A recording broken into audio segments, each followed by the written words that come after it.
In the silence of the Egyptian night, the desert becomes a mirror of eternity.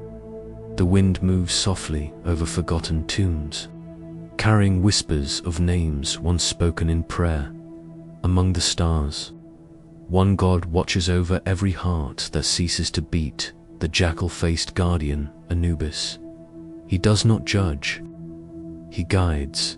He stands between the breath and the beyond, between memory and silence. And as your eyes grow heavy, his footsteps will mark the road your soul takes across the dunes of death. Toward the western horizon, let us drift there now, where the living once imagined the end of all things, and found only another beginning. Chapter 1. The Silence of the West. Where the sun sleeps across the ancient Egyptian horizon, the day ended not with fear, but with reverence. When the sun began to sink into the desert, its descent was not a disappearance, it was a passage. To the people who lived along the Nile, the setting sun did not die. It traveled. It crossed into another world, unseen yet deeply believed in, a world they called Amenti, the West, the place where souls went to rest. The Egyptians saw the West not as an ending, but as the quiet half of eternity. The sun, like the soul, was immortal. It simply moved through two realms, the realm of the living and the realm of the dead. And every evening, as the sky turned gold, then amber, then the color of ash, they were reminded that light itself had a path to follow, and that death was only another kind of journey. The Nile, flowing northward, divided the land into two sacred halves: the east, where life rose each morning, and the west, where it gently faded into memory.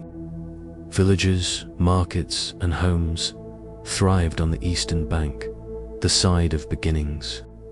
But tombs, temples of eternity, and necropalaces lined the western edge. There, in the shadow of the desert cliffs, the people built their gateways to forever. They called it the land of the setting sun, and for them, it was the landscape of transcendence. The West was silence embodied. It was not mourned but respected. The desert was not a barren expanse to be feared. It was a bridge between what could be seen and what could only be felt. To walk, there was to walk toward the divine unknown at dusk. When the heat withdrew and the sand cooled, the Egyptians felt closest to the eternal. The light softened, the horizon shimmered, and the world seemed to pause. In that moment of stillness, they saw reflected their own fragile mortality, a life that glowed for a while, then returned to the horizon from which it came. The temples themselves were built as instruments of this cosmic rhythm. Their axes were aligned to the sun's rising and setting, so that light would pour through a single doorway or corridor at specific times of the year, on solstices, equinoxes, or sacred feasts. Each alignment was a conversation between architecture and eternity. The East was the promise of rebirth, the West, the certainty of rest.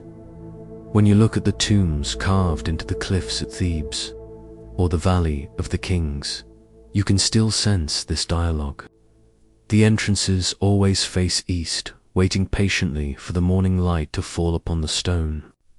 Inside, the walls speak of night voyages, of stars, of hidden rivers guiding the spirit beyond sight. The tombs were never built for death. They were built for return. In Egyptian thought, the movement of the sun mirrored the movement of the soul. Just as Ra, the sun god, crossed the heavens by day and sailed through the underworld by night, so too did every soul pass through darkness to rise again. This cosmic cycle was not mere symbolism. It was faith transformed into geography. The land itself became a teaching. Even the daily life of an Egyptian echoed this sacred orientation. Farmers rose with the sunrise to tend the living fields of the east and ended their day watching the sun fall toward the desert where kings and ancestors waited. The rhythm of their labor and rest followed the same sacred law that governed gods and stars. For them, every direction carried meaning. North and south were the spine of the river. East and west were the breath of time. To travel west was not to flee the world, but to complete it.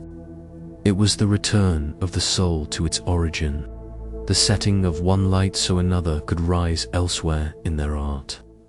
The color gold symbolized the brilliance of the sun, eternal and untarnished, but black, the deep hue of the fertile soil and the color of the god Anubis, was not seen as mourning. It was rebirth. The black silt left by the Nile's flooding gave life to crops each year, reminding them that from darkness comes nourishment, from stillness, creation. Even the desert, vast and quiet, was not emptiness, it was potential. This balance of opposites defined their spirituality. Life and death, east and west, day and night. Nothing was destroyed, only transformed. An Egyptian sunset was, in truth, an act of faith. To watch the sun sink was to witness the eternal promise of return. When the final rays touched the horizon, people would sometimes stand in silent acknowledgement, a quiet, wordless prayer to the cycle itself, the West.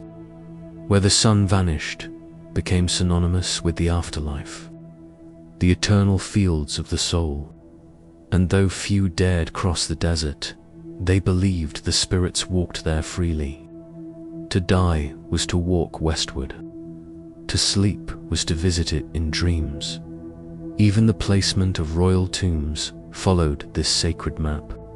Pharaohs built their resting places in the westward valleys, facing the east as if waiting forever to rise again with the dawn. The living city of Thebes lay on the east bank, but the city of the dead stretched across the west. The two faced each other like mirrors, reflecting existence and after-existence.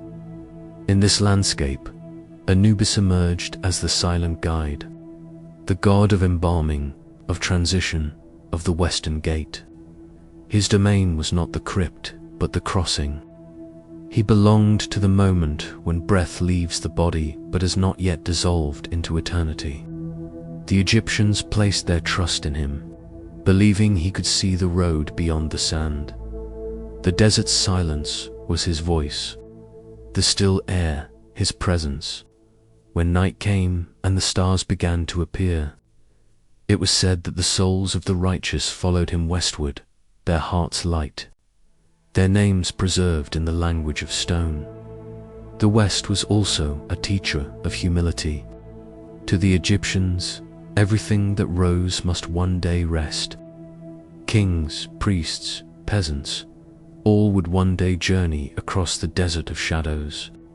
In this equality, death was not feared but accepted, woven gently into the pattern of life. They built their tombs not to escape time but to remain within it.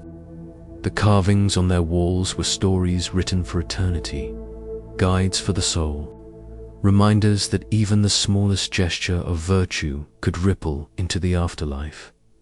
And so, as the sun fell each day, the people looked toward the west with both longing and peace. The sky grew darker, but it did not feel empty. It felt full of memory, of prayer, of continuity. To live in Egypt was to live within a circle. Sunrise, labor, sunset, reflection. The same rhythm that guided the Nile's floods and the stars' procession guided the beating of the human heart. If you stood there at dusk, on the river's edge, you might see what they saw. The mirrored glow of water and sand, the quiet surrender of light, the understanding that endings are only another form of movement. The Egyptians believed that to understand dying, one must first learn to watch the sunset without resistance. For in that fading light, they recognized something of themselves, something leaving but not lost. And when the final ember of the day sank below the horizon, the world did not mourn. It simply exhaled, waiting for the next dawn to rise. For them, the west was never silence. It was the gentle breath between two eternities. Chapter 2. The birth of a god from Wepwate to Anubis before the name. Anubis echoed in the prayers of mourners and the carvings of tomb walls. There was another Wepwart, the opener of the ways. He was a jackal-headed figure who walked ahead of armies, cutting paths through the wilderness and guiding the living through uncertainty. In the earliest dynasties of Egypt, he was not yet the god of the dead, but of movement, transition, and the courage to cross unseen thresholds. Wepwart's earliest depictions were found in Abydos, one of the most ancient cities of Egypt, a place that would later become sacred to Osiris and the dead. There, he stood upon battle standards and temple banners, his slender form and upright ears symbolizing alertness, vigilance, and readiness to guide. He was the one who opened roads, both in life and in spirit. In a land defined by the Nile, a river that dictated where life could exist, the desert beyond was a place of uncertainty. To travel into it required faith. And so, Wepwat became not only a guardian of physical journeys, but of the unseen passages that every soul would one day walk. As centuries passed, Egypt's understanding of death deepened. The simple burial became the tomb. The tomb became the house of eternity. The body was no longer discarded, but preserved, because the Egyptians came to believe the Ka, the life force, would need it again. With this new relationship to death came a new need for guidance, not through deserts of sand, but deserts of the soul. And slowly, from the shadow of Wepwat, a younger, more intimate god began to rise. Anubis emerged during Egypt's Old Kingdom, a time when religion grew structured and the great pyramids pierced the horizon. He inherited the jackal's form, that desert scavenger whose presence at burial sites had long drawn both fear and reverence. The jackal, ever watchful on the edge of light and shadow, became the perfect symbol for a being who lived between worlds, where Wepwat had guided armies and pharaohs in life. Anubis guided every person in death.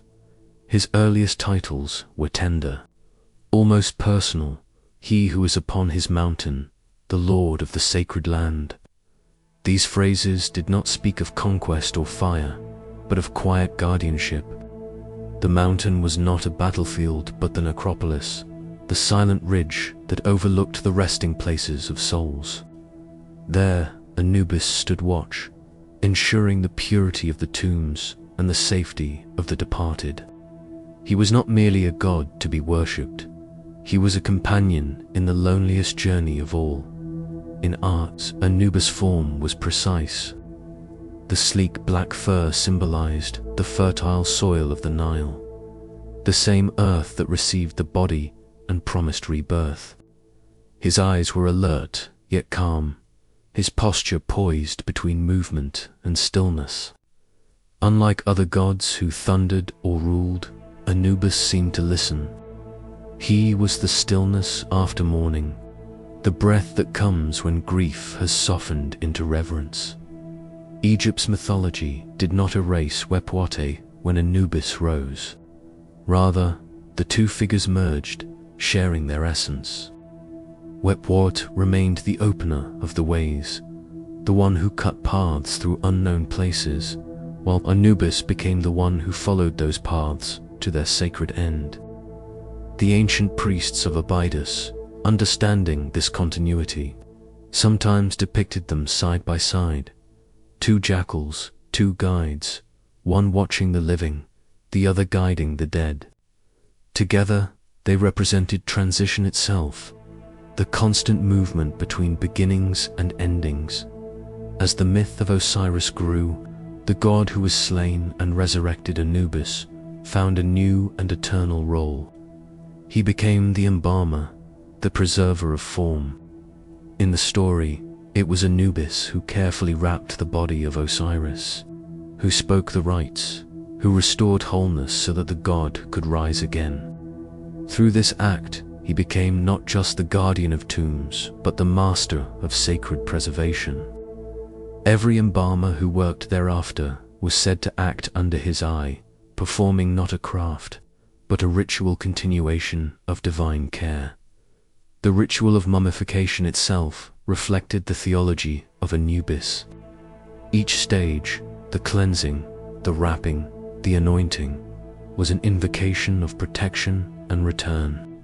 The linen bandages, layered like whispers, were prayers to keep the soul tethered to its identity. And in each ceremony, a priest wearing the mask of Anubis would lean over the deceased, reciting the words, "You are pure, you are protected, you will live again." The god had moved from myth into ritual, from story into daily devotion in the later texts, especially the Book of the Dead. Anubis' presence became indispensable.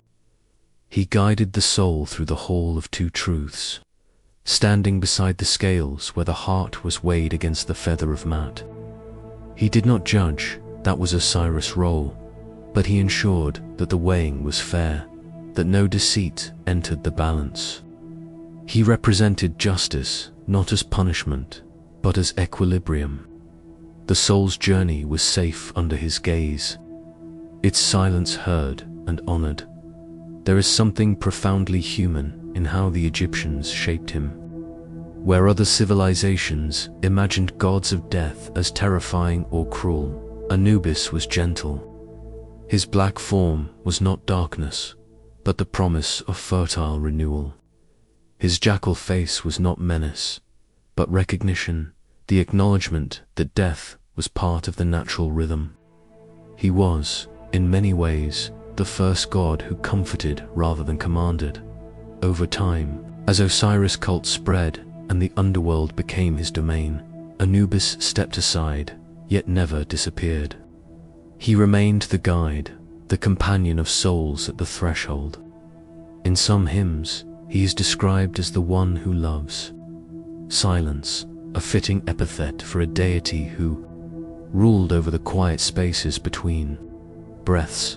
The transformation from Webwat to Anubis was not a replacement, but an evolution of human understanding. In Webwet, people saw courage, the act of opening new paths. In Anubis, they found tenderness, the assurance that the end was also a beginning. The two gods reflected two sides of one truth, that every journey, whether through life or death, needs a guide. Even in modern times, the image of Anubis endures, calm, watchful, timeless. He stands not just over tombs, but over the questions that still linger in the human heart. What happens when the path fades into shadow? Who will walk with us when no road remains?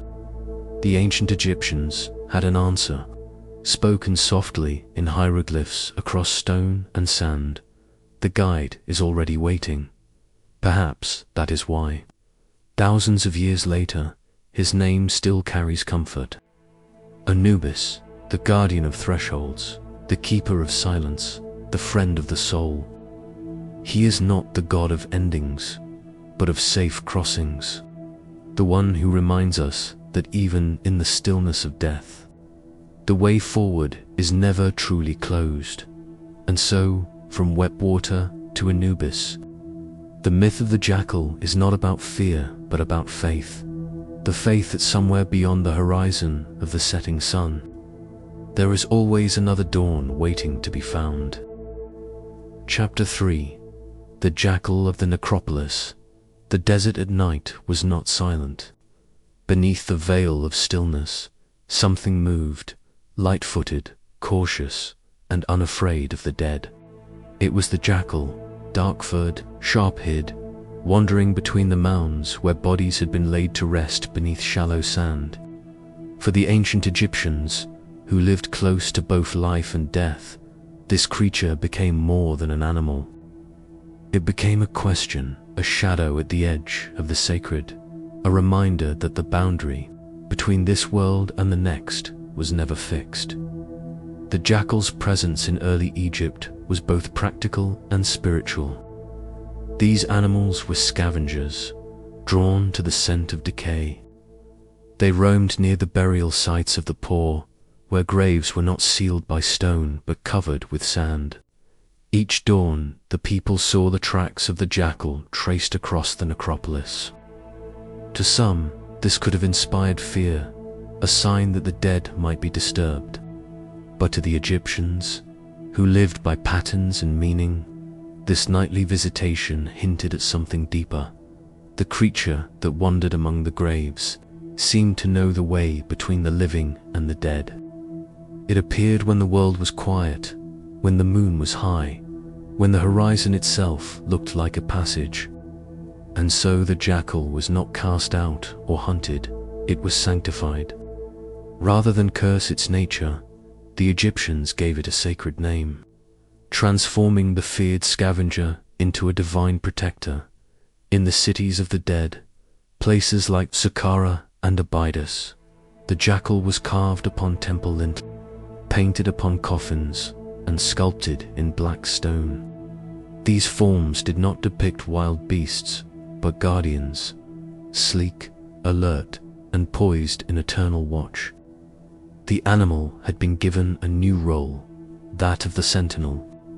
It was now the face of Anubis, the god who guarded the necropolis. The Egyptians were masters of observation. They saw how the jackal lingered near burial grounds, how it moved quietly and with purpose. They noticed its ability to navigate the vast desert, to find hidden paths by scent and instinct. These qualities mirrored the very duties of Anubis, to find the soul's path through the unseen lands of the duat, to guide it safely through the dark. The jackal's nocturnal nature also aligned with spiritual symbolism. Night was not feared in Egypt as it was in other cultures. The night sky was the canvas of rebirth, a place where Ra, the sun god, journeyed through shadow to emerge renewed at dawn. The jackal, too, belonged to this rhythm, a being of darkness that carried within it the wisdom of return. Its black fur became sacred. To the Egyptians, black was not the color of death, but of potential, the fertile hue of the Nile's soil after the floods, the color from which life arose again. In every representation, Anubis wore the same deep tone, not of decay, but of preservation and rebirth.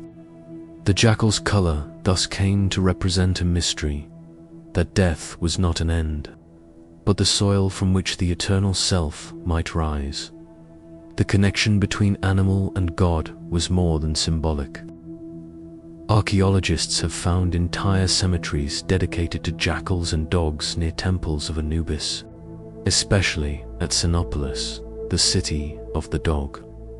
Thousands of mummified canines were laid there as offerings, wrapped in linen and sealed in jars. These were not sacrifices in cruelty, but acts of devotion. Each small life was believed to carry a prayer, a hope that Anubis himself would watch over the departed. Such reverence reveals how deeply the Egyptians saw divinity within nature. The line between creature and God was fluid. The falcon carried the spirit of Horus. The cow reflected Hathor's nurturing strength. The ibis embodied Thoth's wisdom, and the jackal, the watcher of graves, became the gentle companion of those who crossed into silence. Through this, Egypt expressed a truth still felt by many, that the sacred often hides in the forms we fear. Even the architecture of necropolises reflected this belief. The western banks of the Nile, the direction of the setting sun, were chosen for tombs and mortuary temples. These were not places of mourning, but of preparation.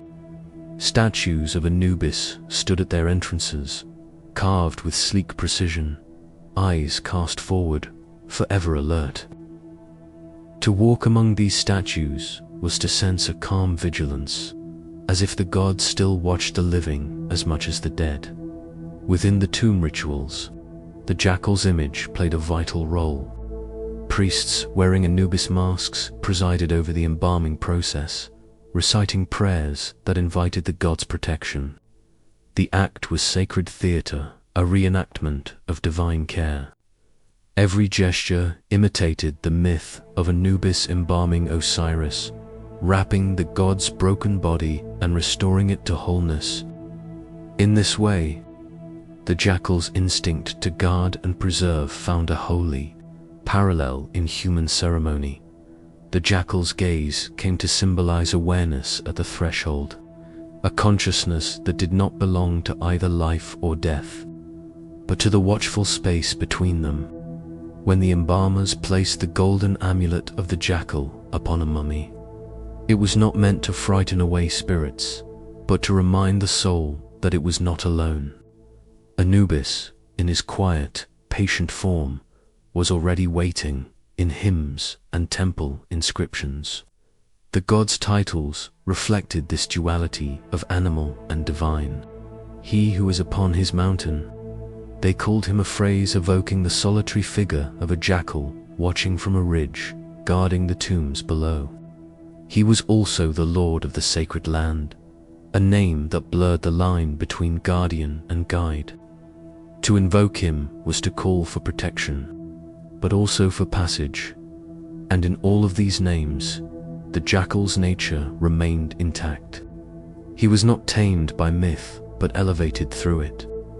The Egyptians did not seek to erase his wildness, only to recognize its purpose. They saw that the animal who scavenged death could also guard it, that what seemed threatening could in truth be compassionate. In this, the story of the jackal is the story of understanding how fear can be transformed by reverence.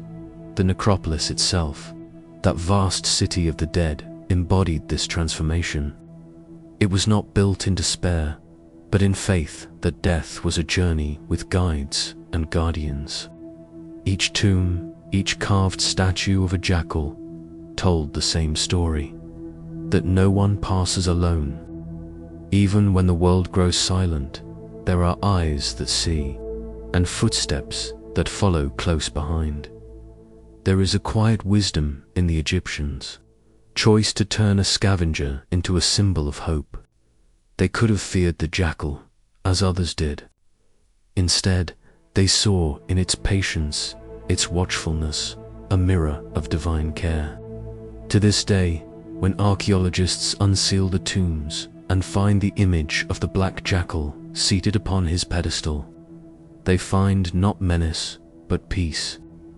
The figure does not warn, it waits. Perhaps that is the heart of Anubis' power, stillness without judgment. He does not chase the soul, nor condemn it. He watches, he guides, he guards. His presence is a reminder that the mysteries of death are not cruel, only vast, and that even in the stillest silence, there is companionship in the end. The jackal of the necropolis stands as one of Egypt's most profound symbols.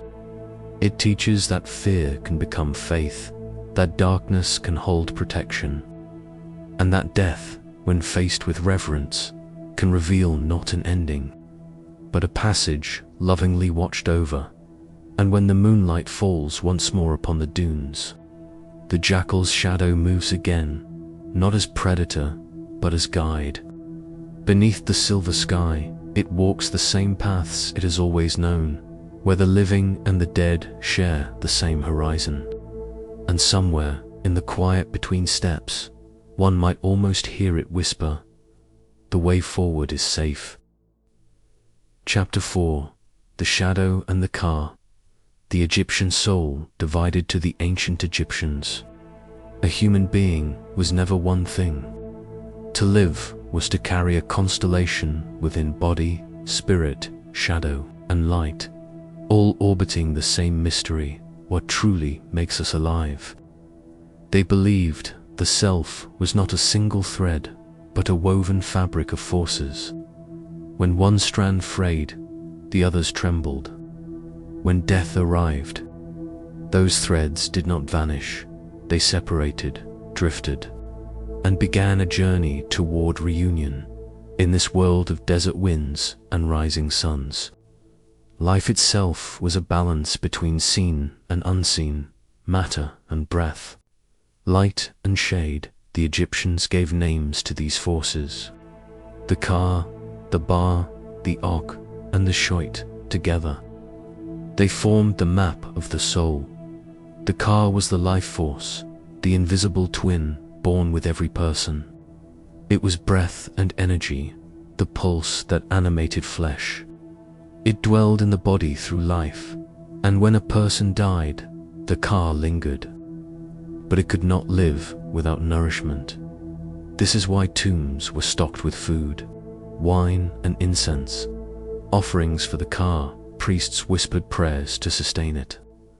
Families returned to tombs, not just to mourn, but to feed this invisible essence. If forgotten, the Ka withered. If remembered, it thrived, and in thriving, it sustained the dead in the afterlife. In this way, remembrance was not sentiment, it was sustenance. Memory itself became food for eternity. The Ba, on the other hand, was freedom. Depicted as a bird with a human face, the Ba could leave the tomb at dawn, fly across the lands, visit loved ones, and return before nightfall. It carried personality, the emotion, voice, and individuality of the person. To the Egyptians, death did not imprison the self, it released it. The Ba was not the ghost that haunted the living, it was the part that continued to love them at sunrise. When the Ba rejoined the Ka, the person lived again for a moment. This daily reunion echoed the rising of the sun itself. Ra reborn, the dead revived in light. Life and afterlife were woven in rhythm with the sky. Then there was the Ok, the radiant form, the transformation of soul completed through judgment and purity. If the Ka was energy and the Ba was individuality, the Ok was illumination, the soul made eternal. Through righteousness and divine favor, the Ok was achieved only after passing through the weighing of the heart. Anubis, the jackal god, guided the dead to the scales, where the heart was weighed against the feather of Mat, the principle of truth and balance. If one's heart was light, unburdened by falsehood, the soul was freed, and the Ok was born, shining, effective, imperishable. But if heavy with deceit or cruelty, the heart was devoured by Amit, part crocodile, part lion, part hippopotamus, and the soul dissolved into oblivion. This was not punishment as we think of it. It was imbalance corrected. To live without Mat was to fracture the harmony of existence itself. And then, quietly among these luminous forms, there was the Shoit, the shadow. It followed every being, inseparable, silent, and often overlooked.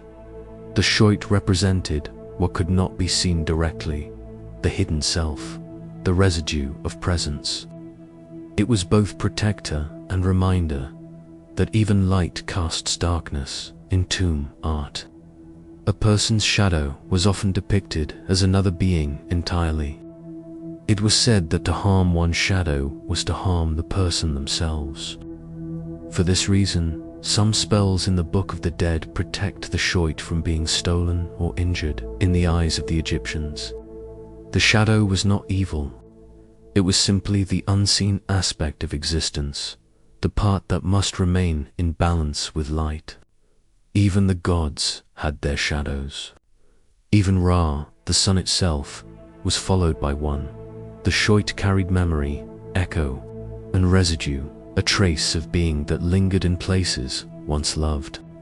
It was the whisper of presence in an empty hall, the coolness that follows warmth, the shape left behind when the body has gone. Anubis, guardian of this inner cosmos, watched over these divisions of the self. He was not a god of death, but of transition, the careful keeper of the passage between realms. In the mortuary temples of Abydos and Saqqara, priests wearing his mask performed the opening of the mouth ceremony, breathing life back into the statues and mummies of the dead, restoring the senses so that Ka, Ba, and Shoit could recognize their form once more. The ritual was not resurrection, it was remembrance.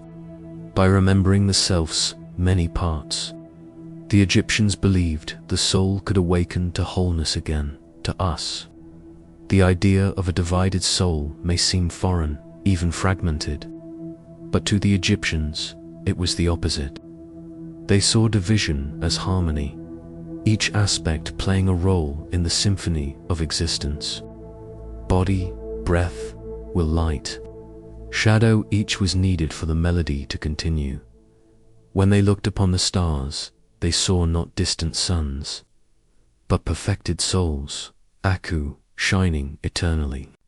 When they walked through shadowed tombs, they whispered names aloud, knowing the Ka would hear. When the sun rose, they believed every bar across the underworld stretched its wings to greet the dawn. This understanding of the self rippled through all Egyptian philosophy. It shaped their art, their funerary customs, even their architecture. The pyramids were not tombs in the modern sense. They were cosmic machines designed to align the many parts of being with the heavens. The chambers within represented layers of the self, the shafts pathways of ascent for the Ba and Ka. Every element was engineered to assist the soul's transformation into the OC, the luminous form beyond death. The tomb, in truth, was never a place of endings. It was a place of continuation, a bridge, a reminder that life, death, and rebirth were all part of a single current flowing through eternity. And yet, one wonders, did the Egyptians create these intricate divisions to understand the soul, or to comfort themselves against the fear of losing it? Was the cause hunger for offerings a reflection of the human desire to be remembered? Was the Ba's flight the yearning of every heart to visit what it once loved? Perhaps they knew something we'd forgotten, that the self cannot be contained in one word, or one life, or one death. Perhaps we are all, still, constellations of unseen forces, still feeding our car with memory, still carrying our shadows beside us. In the quiet, you can almost feel it, the flicker of something older than thought, resting beneath your breath. A reminder that you are not one thing, you are many, and together you are whole. Chapter 5. The House of Embalming Art of the Eternal Body. In the silence beneath the temples of ancient Egypt, there were rooms no sunlight ever touched. Stone corridors opened into hidden chambers, heavy with the scent of resin, salt, and sacred oil. Here, within this dim stillness, the embalmers worked. They were not mere craftsmen. They were priests, intermediaries between life and death. Every incision, every wrapping, every whispered word was guided by ritual. For to them, death was not an end. It was a delicate passage, one that required care, reverence, and precision. Their art was not preservation for the sake of memory, but preparation, a sacred act to ready the vessel for the journey beyond. To understand Egyptian embalming, one must first understand their vision of the human being. The body was not just flesh. It was a temple of divine order. Within it dwelled the Ka, the Ba, and the eternal spark that could become ACH. If the temple was allowed to decay, these elements might lose their way. The soul, disoriented, could wander, unable to recognize its home. Thus, mummification was more than medical craft. It was theology in motion, an effort to keep the cosmic map intact, so that the spirit could return to what it once inhabited. The process began not with knives, but with prayer. A priest wearing the mask of Anubis would kneel beside the body and touch the forehead, invoking the god's blessing.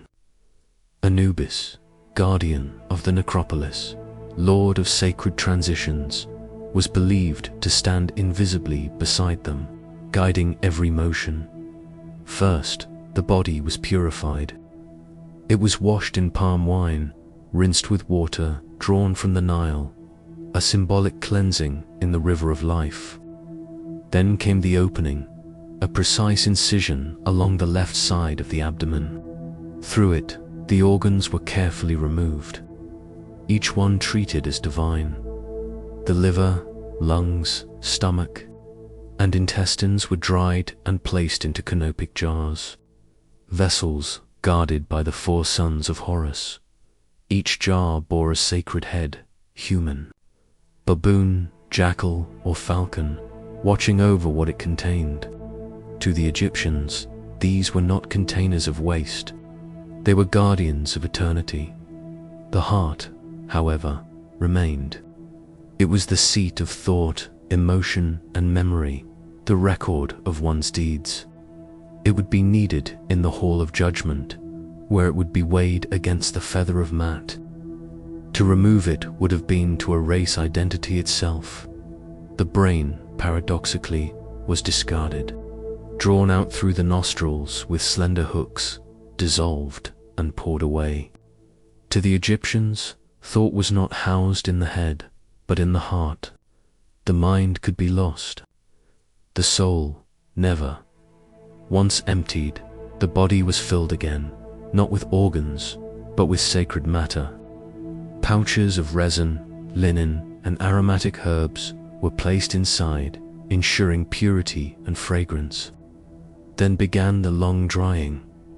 The body was covered in natron, a natural salt found in desert lakes, a gift from the land itself. For 40 days and 40 nights, it absorbed every trace of moisture, halting decay and fixing the form in stillness. The number 40 carried meaning, a sacred interval of transition, echoing cosmic cycles, periods of testing, rebirth, and renewal. When the 40 days ended, the skin had tightened like papyrus. The embalmers then anointed the body with oils, cedar, myrrh, frankincense, to soften and sanctify. Each gesture was done in silence, each movement timed with breath.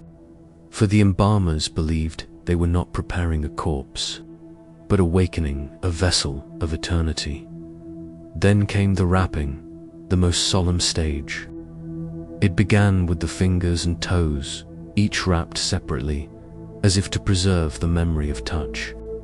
Then the limbs, the torso, the head, layer upon layer of linen, hundreds of yards in total. With every fold, priests recited verses from the Book of the Dead, calling upon protective deities. May your limbs be strong. May your eyes see again. May your mouth be opened to speak. Between the layers, amulets were placed, symbols of protection and renewal. The scarab, emblem of rebirth. The jed pillar, symbol of stability and the backbone of Osiris. The eye of Horus, for healing and restoration. Each amulet was a key, unlocking one part of the body's divine memory.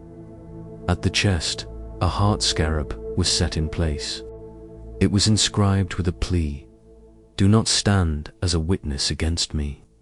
For when the heart would be weighed before Osiris, the soul hoped for mercy, that the truth of the heart would be balanced, not burdened when the final wrapping was complete. Resin was poured over the linen, sealing it. dark and glossy, like the wings of a beetle. The body was placed within a wooden coffin, then another, and sometimes a third, each painted with protective spells, faces, and names. Names were crucial. To erase a name was to destroy the soul's continuity. To speak it aloud was to give life again. At last, the priests performed the opening of the mouth ceremony. Using a ritual tool shaped like a fish's tail or adze, they touched the lips, eyes, and ears of the mummy, restoring the senses. May you breathe. May you see. May you hear. May you walk once more. This was not symbolic gesture. It was the sacred moment when the body was believed to awaken, spiritually whole, ready to meet its Ka and Ba again in the world beyond. The completed mummy was not seen as death preserved, but as life transformed. The body had become a bridge between worlds, linking the temporal and the eternal. Within the coffin, hieroglyphs told the story of resurrection, Osiris slain and restored, the sun setting into night and rising again at dawn. To die was to imitate the gods. To be mummified was to participate in their renewal. Even the desert itself mirrored this truth. Each year, the Nile flooded and receded, the land dying and being reborn. The Egyptians saw no separation between these cycles and their own fate. In their eyes, the human being was an extension of the same divine rhythm that moved the sun, the stars, and the river in time. This sacred practice evolved from the earliest burials wrapped in simple red mats to the golden sarcophagi of pharaohs. Yet the essence never changed. Mummification was an act of devotion, of hope, of faith that the soul could return home to its vessel. Uncorrupted UNFORGOTTEN. Today, when archaeologists open a tomb, they uncover more than the remains of a person. They reveal a theology preserved in flesh, a belief that eternity could be built by human hands, one wrapping at a time. And perhaps that belief still lingers within us, the wish to preserve what time cannot keep, the hope that something unseen survives our fading form. The Egyptians did not fear death. They prepared for it as one prepares for a journey carefully, lovingly, with reverence. Maybe that is what the house of embalming teaches most of all, that in tending to the body, they were tending to the soul. That every act of care was an act of remembrance, and that beyond all ritual, all prayer, all stone and linen, there remains a simple truth. To honor what once lived is to believe it never truly dies. Chapter 6, The Book of the Dead, A Map Through Darkness. It begins not with a story, but with a passage, one written not for the living, but for those already on their way. Among the scrolls of ancient Egypt, there exists a text whose name sounds like a contradiction. The Book of Coming Forth by Day, a book meant for the dead, yet dedicated to rising again into the light to modern eyes. It might look like a collection of spells on brittle papyrus, but to the Egyptians, it was a map, a sacred chart of the unseen, a guide through shadowed lands. It told the soul where to walk, what to say, and how to remember itself when all memory was fading. Each symbol, each verse, was a light to carry through the long night. The Book of the Dead is not a single volume. It is a lineage, a living tradition that evolved over nearly 2,000 years. Its roots stretch back to the pyramid texts of the Old Kingdom, carved into the walls of royal tombs more than 4,000 years ago. Those early inscriptions were reserved only for pharaohs, the divine kings who were thought to ascend directly to the heavens. Later came the coffin texts of the Middle Kingdom, extending those sacred words to nobles and priests. By the New Kingdom, the teachings were written on papyrus, painted with care, rolled, and placed beside the dead. At last, even ordinary people, scribes, artisans, mothers could hold their own path to eternity. Each copy was unique, personalized with names, prayers, and scenes depicting the journey ahead. To possess one was to hold the knowledge of how to awaken again. It is said that the journey of the soul begins with awakening inside the tomb. The body is still, but the consciousness stirs. Darkness presses close, and silence hums like water in stone. At this moment, the Book of the Dead becomes a voice, a teacher in the dark. The first words remind the soul, "You are not lost. You are on your way." The soul calls upon Anubis, guardian of the western lands. He is the one who guides the newly departed, leading them safely through the desert between worlds. With his black jackal's head and steady gaze, he sees what no living eyes can. He opens the way, ensuring that no malevolent spirit devours the unprepared traveler in the ancient papyri. Anubis is often shown holding the hand of the deceased, not as a god above them, but as a companion, silent and watchful, walking side by side through the corridor of death. The journey unfolds as a series of trials. The soul must pass through 7 gates, or sometimes 12, depending on the version. Each gate has a guardian, sometimes a serpent, sometimes a deity of flame, sometimes a strange hybrid of bird and man. To move forward, the soul must know the guardian's name. Names held power. To speak one was to disarm it. The Book of the Dead gave these names, one by one, and the correct incantations to utter at each threshold. These were not meant to deceive the gods, but to show the soul's readiness. Knowledge itself was proof of purity. Ignorance, in contrast, was peril. Between each gate were rivers and lakes, waters that could dissolve or renew. Demons tested truth, asking questions about the soul's life. If the answers rang false, the soul would stumble, fall into darkness, and wander without return. But those who had learned the words, who had lived by Mat, the principle of balance and truth, were guided safely through. Every spell, every prayer, was a rope across the abyss.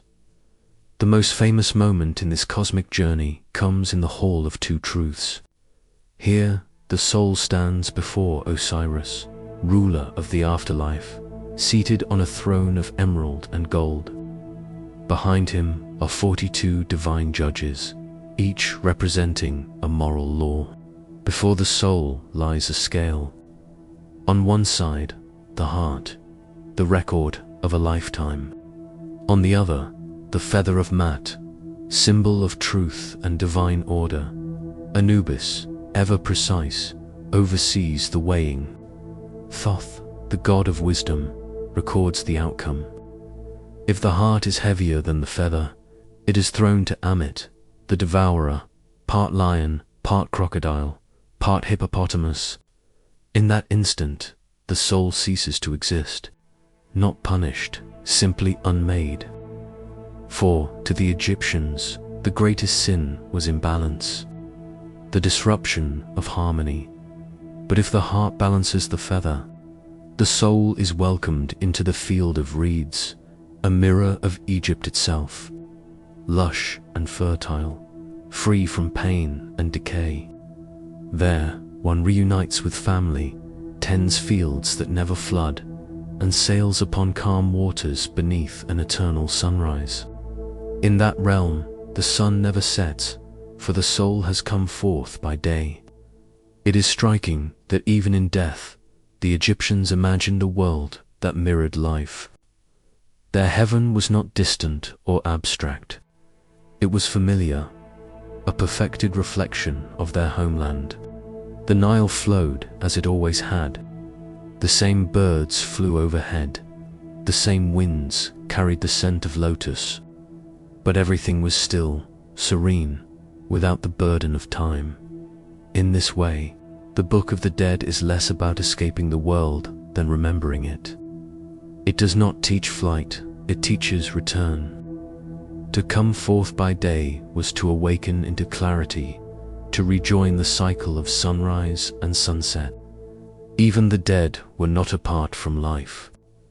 They were simply part of its deeper rhythm. What makes this text extraordinary is how personal it is. Each copy, painted in vibrant colors, was a portrait of the soul it was meant to guide. Scenes depicted the deceased farming, speaking with gods, sailing across the sky. Some versions were hundreds of lines long, others only a few brief spells. The wealthy commissioned ornate scrolls that stretched meters in length. Those of lesser means sometimes wrote only a few verses on a scrap of linen. But no matter the form, the purpose was the same, to remind the soul of its own light. Even the poorest believer could carry a few lines in memory, whispering them in the moment of death, trusting that Anubis would hear. Over time, the book became less literal and more symbolic. Later, mystics spoke of it as an inner map, a mirror of the soul's own transitions. To die, in their view, was to awaken through layers of illusion, to remember what was always eternal beneath the body and the name. The papyrus was an external form of a truth already within. In that sense, the Book of the Dead might not only be a manual for the afterlife, but a reflection on consciousness itself. It speaks to the human instinct to seek guidance when facing the unknown, to believe that there is a way through darkness, if only we can learn to see the signs. And perhaps that is why this ancient text still resonates. Because even now, across cultures and ages, we search for maps of meaning, scripts that help us move through loss, fear, and transformation. We may no longer recite the names of gatekeepers or gods, but we still whisper to ourselves the same promise. There is a way through the dark. For the Egyptians, the words on the scroll were not just ink. They were life force, a bridge of speech between this world and the next. They believed that as long as the spells were spoken, the journey would continue, and the soul would find its way to the horizon where night becomes morning. In the end, the Book of Coming Forth by Day is less a manual for the dead, and more a meditation for the living.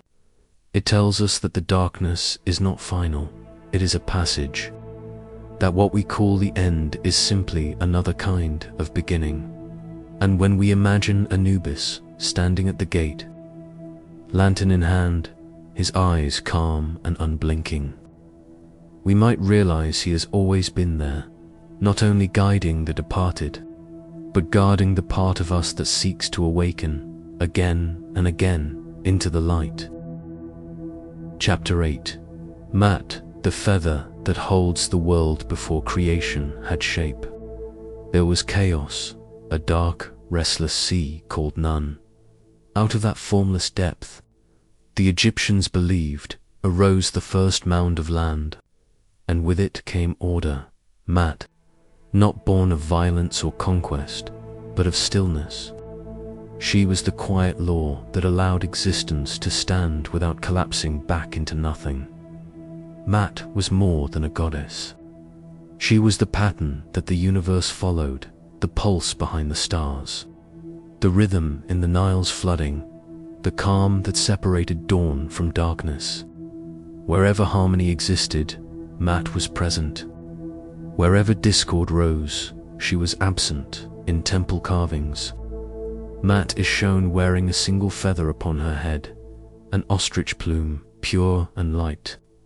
That feather became the measure of truth itself. It symbolized what the Egyptians valued most, balance.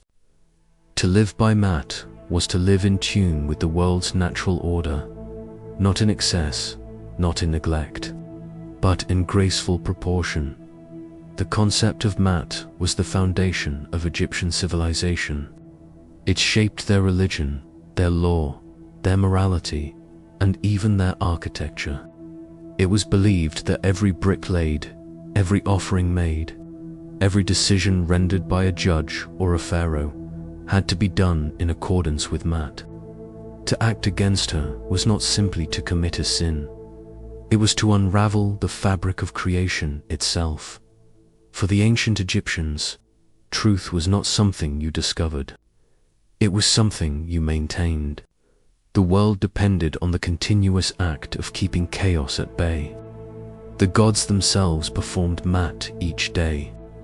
The sun god Ra, for instance, was said to renew Mat each morning as he rose, steering his bark across the heavens. At night, he battled the serpent, Apophis, the embodiment of disorder, so that order could dawn again. It was a cosmic rhythm, repeated endlessly, and humanity's task was to keep time with it.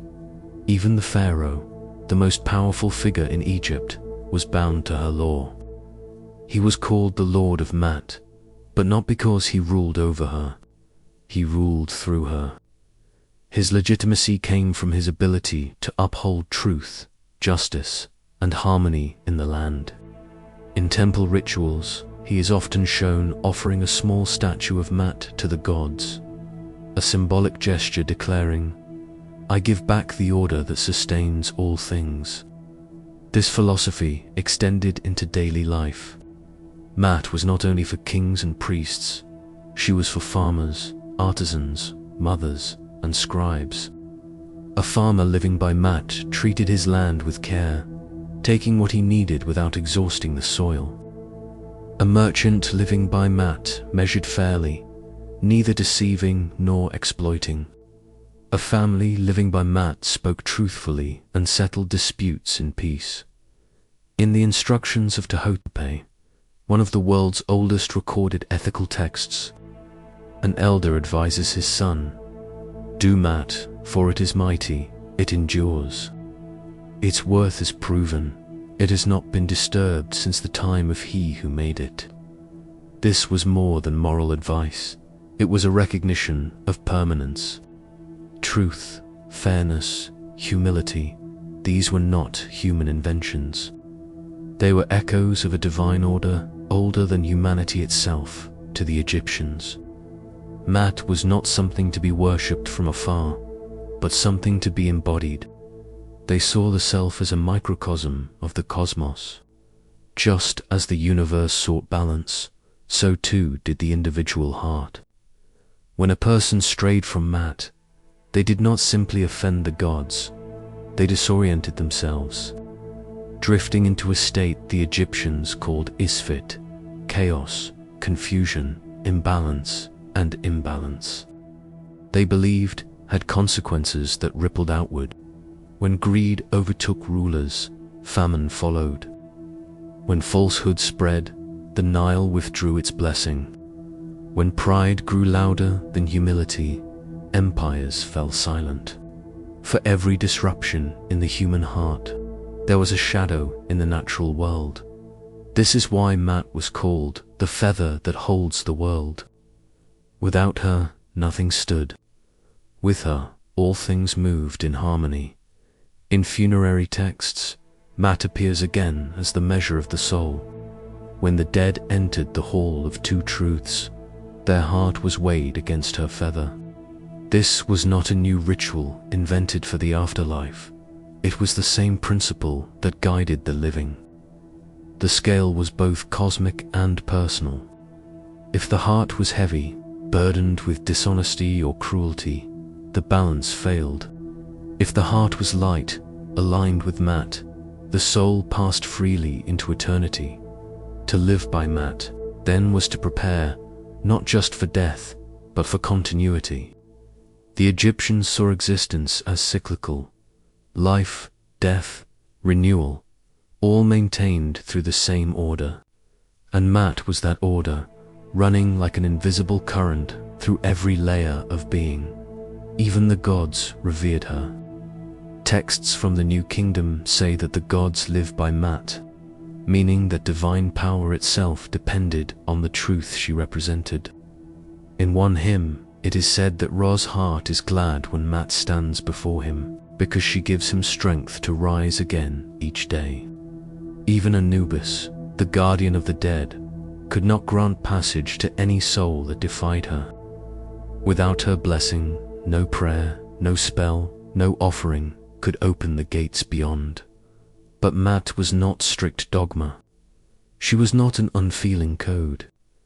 She was serenity, wisdom, and balance in motion.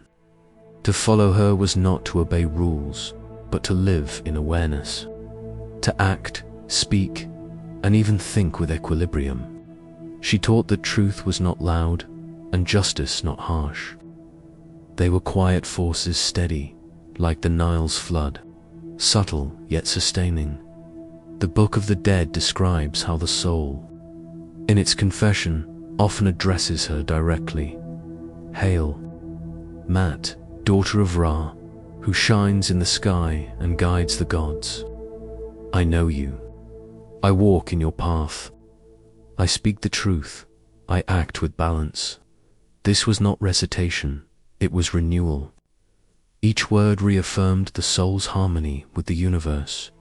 When we look at Mat today, through the lens of history, it is easy to see her as just a moral code, a system of ancient ethics.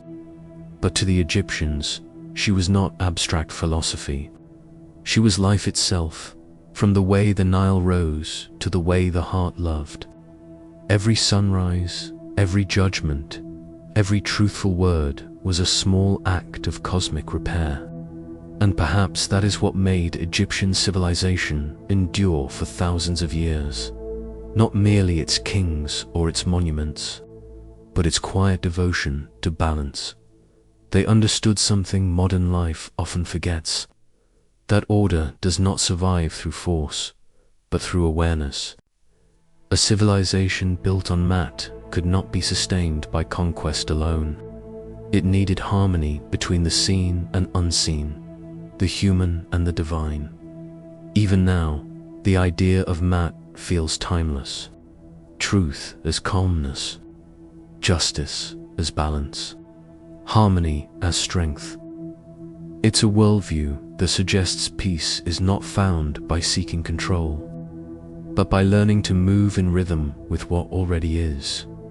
And so, the question remains, if Mat were to weigh our hearts today, not as a punishment, but as a reflection, would we still live lightly enough to balance the feather? Would our world, in all its noise and striving, still remember the stillness that first gave it shape?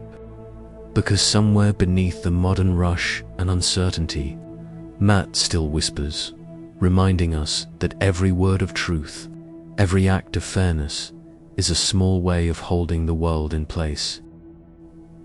Chapter 7. The Weighing of the Heart. Judgment. In stillness in the Hall of Mat, there was no noise, no pleading, no wailing, no sound of chains or fire. Only stillness. Here, the soul came face to face with its own truth. Before Osiris, the lord of the afterlife, stood a great pair of scales. On one side, the heart of the deceased. On the other, the feather of Mat, the symbol of divine order, justice, and cosmic harmony. It was not punishment that awaited here. It was balance. The ancient Egyptians believed that to live justly was to live in accordance with Mat, not merely as a goddess, but as a principle. Mat was truth. She was the breath of order that held chaos at bay. Her feather was not just light, it was pure equilibrium, the measure of everything that had ever been and ever would be. When a person died, their body was left to the care of the but their heart, was their essence. Unlike the brain, which Egyptians saw as insignificant, the heart was the seat of consciousness, emotion, and morality. It remembered every thought, every word, every intention that had ever passed through one's life. And when that life was over, the heart was not silent. It spoke.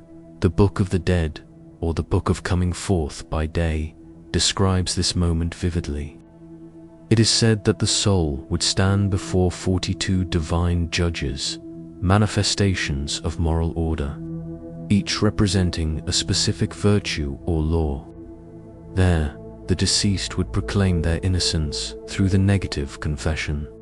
They would say, "I have not stolen. I have not killed. I have not told lies. I have not caused pain. I have not polluted the water. I have not spoken in anger without cause." But these words were not mere denials. They were affirmations of alignment. The soul did not beg for forgiveness. It simply declared what it had lived by. Because in Egyptian thought, the gods were not executioners, they were harmonizers. Their task was to restore balance to the cosmos. Anubis, the jackal-headed guardian of the dead, guided the soul to the scales. With steady hands, he placed the heart on one side and Mat's feather on the other. Thoth, the god of wisdom and writing, stood ready to record the outcome, impartial, exact, eternal. And Osiris, enthroned in green, watched in silence. If the heart balanced perfectly, the soul was declared Makaru, true of voice. It could pass into the eternal fields of peace, the field of reeds, a mirror of the best moments of life on earth, free from hunger, pain, or decay. But if the heart was heavy with deceit, greed, or cruelty, it tipped the scales. And there, waiting beneath, was Amot, the devourer, part lion, part hippopotamus, part crocodile, the three deadliest creatures known to the Egyptians. She did not torment. She did not chase. She simply waited. If the heart was found wanting, Amot devoured it, ending that soul's chance at immortality. To the Egyptians, this was the truest death, to cease existing entirely. Yet, there is a quiet beauty in this system. Unlike many later visions of judgment, this one was deeply personal, intimate. There was no eternal torture, no cosmic fury, only truth and weight. Your deeds were not tallied by law, but weighed by harmony. If you had lived in balance, not perfect, but sincere, you were free. In this philosophy lies one of the oldest recorded notions of moral consciousness. Egyptian religion was not obsessed with sin, but with order. The purpose of life was to sustain Mat, to act, speak, and even think in ways that upheld harmony between people, nature, and the divine. When this harmony broke, chaos, Isfit, crept in. And chaos, to the Egyptian mind, was not mere disorder. It was a force, alive and hungry, forever trying to undo the world. Thus, the weighing of the heart was not simply about the dead. It was about keeping the living world intact. Every honest act, every kind word, every fair judgment, these were small offerings to Mat, contributions to the balance of the cosmos. In the coffin texts, a precursor to the Book of the Dead, the deceased declares, "I know the names of the 42 gods who are in the hall of Mat. I know the truth of their ways." Knowledge and virtue were not separate, they were one. To know the truth was to live it. The ceremony itself was deeply symbolic. In many tomb paintings, the heart is shown being weighed while Anubis adjusts the scale, ensuring fairness. Behind him, the goddess Mat stands serene, watching. To one side, Thoth inscribes the verdict in a sacred register, and in the distance, Osiris waits, not as a judge of wrath, but as a witness to truth. For modern eyes, this ritual can feel strange, even alien. But beneath its symbols lies a moral system of remarkable sophistication. The Egyptians did not fear death as annihilation. They feared disconnection. the breaking of the bond between the self and the divine order. To them, the heart was not a burden to shed, but a compass to follow. If the heart was light, it meant you had lived honestly, not because of law, but because of awareness. If it was heavy, it meant you had lived in denial of others, of yourself, of Matt. And in that denial, your own weight became your undoing in one ancient spell. The soul prays, "O my heart which I had from my mother, O my heart of my different ages, do not stand up as a witness against me." This is the voice of someone who knows that judgment does not come from gods alone. It comes from within. The heart, after all, is memory. It remembers the small acts of kindness that the mind forgets. It also remembers the sharp words, the hidden envy, the quiet betrayals. And when the body is gone, those memories become the substance that the universe weighs. Some scholars suggest that the weighing of the heart may have influenced later religious ideas of moral reckoning, from the Christian Judgment Day to the Islamic Mizan, the balance. But for the Egyptians, it was never about finality.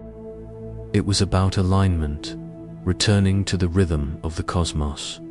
The field of reeds, where the justified soul would dwell, was not paradise in the modern sense. It was a continuation, a perfected echo of earthly life. There, one ploughed the same fields, fished the same rivers, loved the same companions. But everything was in perfect balance. No hunger, no toil, no grief. It was a life without friction, where effort and reward met in harmony. In the stillness of the Hall of Maat, judgment was not thunderous. It was quiet as the heart that knows itself. No one could intervene, not family, not priests, not kings. Even the pharaoh, seen as divine on earth, faced the same scales. Perhaps that is what gave this ritual its profound serenity. There was no bargaining, no spectacle, only truth, and truth needs no audience. In this silence, one might ask, what would our hearts weigh? If the scales were before us now, the feather on one side, our lives on the other, what memories would tilt them? Would our small moments of compassion rise like light, or would unspoken guilt anchor us down? The Egyptians never asked this as a threat, but as a reminder. To live with Maat was to keep one's heart featherlight, unburdened by falsehood, by harm, by imbalance. And in doing so, one became part of the great rhythm that sustained gods and men alike. When the ceremony ended, when Thoth's pen lifted, and the scales stilled, a judgment was made, not of law, but of essence. If balance was achieved, Anubis smiled. If not, silence swallowed the name that had once been spoken. In the end, the weighing of the heart was never about death. It was about how truth endures when all else is stripped away. Because in that final stillness, when the soul stands before eternity, nothing remains but what was genuine, and that the Egyptians believed is what the universe remembers. Chapter 10.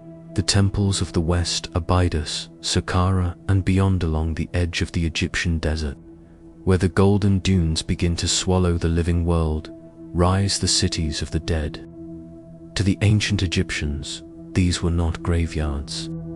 They were thresholds, places where life and afterlife intertwined. Each tomb, each temple, each shaft of stone carved into the earth, was built with one purpose: to guide the soul westward, toward eternity. The West was sacred. Every sunset reminded them of the sun god Ra sinking into the underworld, to be reborn again with the dawn. And so, the dead too were laid in the West to follow the sun's eternal cycle, to rest in the shadow of gods who never truly vanished. Among all these sacred places, none was more revered than Abydos. It was called Abju, the hill of the reliquary, the seat of Osiris himself. Long before pyramids, long before Thebes, pilgrims came here to seek the promise of resurrection. Abydos was believed to be the burial place of Osiris, the god who was killed, dismembered, and reborn. His story was Egypt's oldest memory of death overcome by life. For centuries, kings and commoners alike made the journey across the sands to this holy city. They brought offerings of linen, food, and incense, walking beside the Nile until its lush banks gave way to silence. At Abydos, the desert breathes differently, hot by day, but still and cool by night. The stars above seem impossibly close, as though watching the ceremonies below. Even today, fragments of these rituals remain carved on temple walls, processions of priests carrying the sacred bark of Osiris, mourners wailing and then falling silent, the rebirth reenacted in timeless rhythm. The heart of Abydos is the temple of Seti I. Built in the 13th century BCE, its reliefs are some of the most exquisite in Egypt. Scenes of gods walking beside pharaohs, each gesture precise, each inscription alive with prayer. Yet beneath its beauty lies something deeper, a secret passage leading to the Osirian, a subterranean shrine unlike any other, carved deep into the bedrock, surrounded by water channels and massive granite pillars. The Osirian seems far older than the temple above it. Many believe it symbolized the tomb of Osiris, or perhaps the portal through which his spirit descended into the underworld. Standing there, surrounded by stone and silence, one feels the same calm weight that fills every Egyptian tomb, not fear, but reverence. The air is heavy with the presence of the past. It's as if the builders knew that eternity needed stillness more than splendor. And in that stillness, Anubis, the jackal god, is never far away. His footprints are unseen but felt, echoing in every corridor that leads westward. From Abydos we move north to Saqqara, the eternal step between earth and sky. Here rises the Pyramid of Djoser, Egypt's first great monument of stone. Built more than 4,600 years ago by the visionary architect Imhotep. It marks the moment when architecture itself became a form of prayer. Before Saqqara tombs were made of mud brick, but Imhotep dared to dream in limestone. He stacked one mastaba upon another, creating the world's first pyramid, a stairway to eternity in the soft light of dawn. The step pyramid glows like a staircase carved from the sun. Its 6 layers rise from the desert floor like the ascending stages of a soul. Each level was meant to carry the king closer to the gods, not in metaphor, but in design. For the Egyptians, the physical and the spiritual were never separate. To build stone toward the heavens was to lift the spirit itself. Beneath the pyramid lies a labyrinth of corridors and chambers. In one, tiles of blue faience still shimmer like water, a reminder of the celestial world the king hoped to reach. In others, inscriptions speak to eternity in simple words, offerings of bread, beer, and perfume, prayers for everlasting light. Saqqara was not merely a tomb. It was a promise written in stone that the king, and by extension, the nation, would endure around the pyramid. A vast necropolis stretches for miles, tombs of priests, scribes, and nobles, each adorned with scenes of daily life. Fishing on the Nile, hunting in marshes, dancing, feasting, loving. To depict life so vividly in a place of death was not contradiction, it was faith. The Egyptians believed that by carving life, they preserved it. What was inscribed became eternal in the tomb of Ti. A noble from the 5th dynasty, walls ripple with the memory of harvest and music. Cattle graze. Boats glide across the water. Servants offer gifts. Everything is serene, balanced, complete. Even in death, the world was meant to remain harmonious, guided by Mat, the divine order of truth, as centuries passed. Saqqara continued to grow, a city of the dead mirroring the living one across the Nile. New tombs rose beside old ones. Each generation added its own layer, as if eternity itself were under construction. Even the Apis bull, sacred to Ptah, was buried here in vast underground galleries, the Serapeum, its massive sarcophagi resting in silent darkness, tended by the priests of Memphis. Here, worship, burial, and belief intertwined into a single act of devotion. Every temple, every tomb, was aligned with cosmic precision. Walls faced the sunrise. Corridors followed celestial paths. Nothing was arbitrary. The architecture itself was a prayer, an attempt to harmonize the human soul with the cycles of the universe. To the west of Saqqara, across the sands, lie other sacred places, Dasha, Abu Sir, Giza, each echoing the same principle, that stone could outlast time, and that through memory the dead could live again. Even the smallest chapel carried inscriptions asking the living to speak the names of the departed aloud. For in Egyptian thought, remembrance was resurrection. To be spoken of was to breathe again.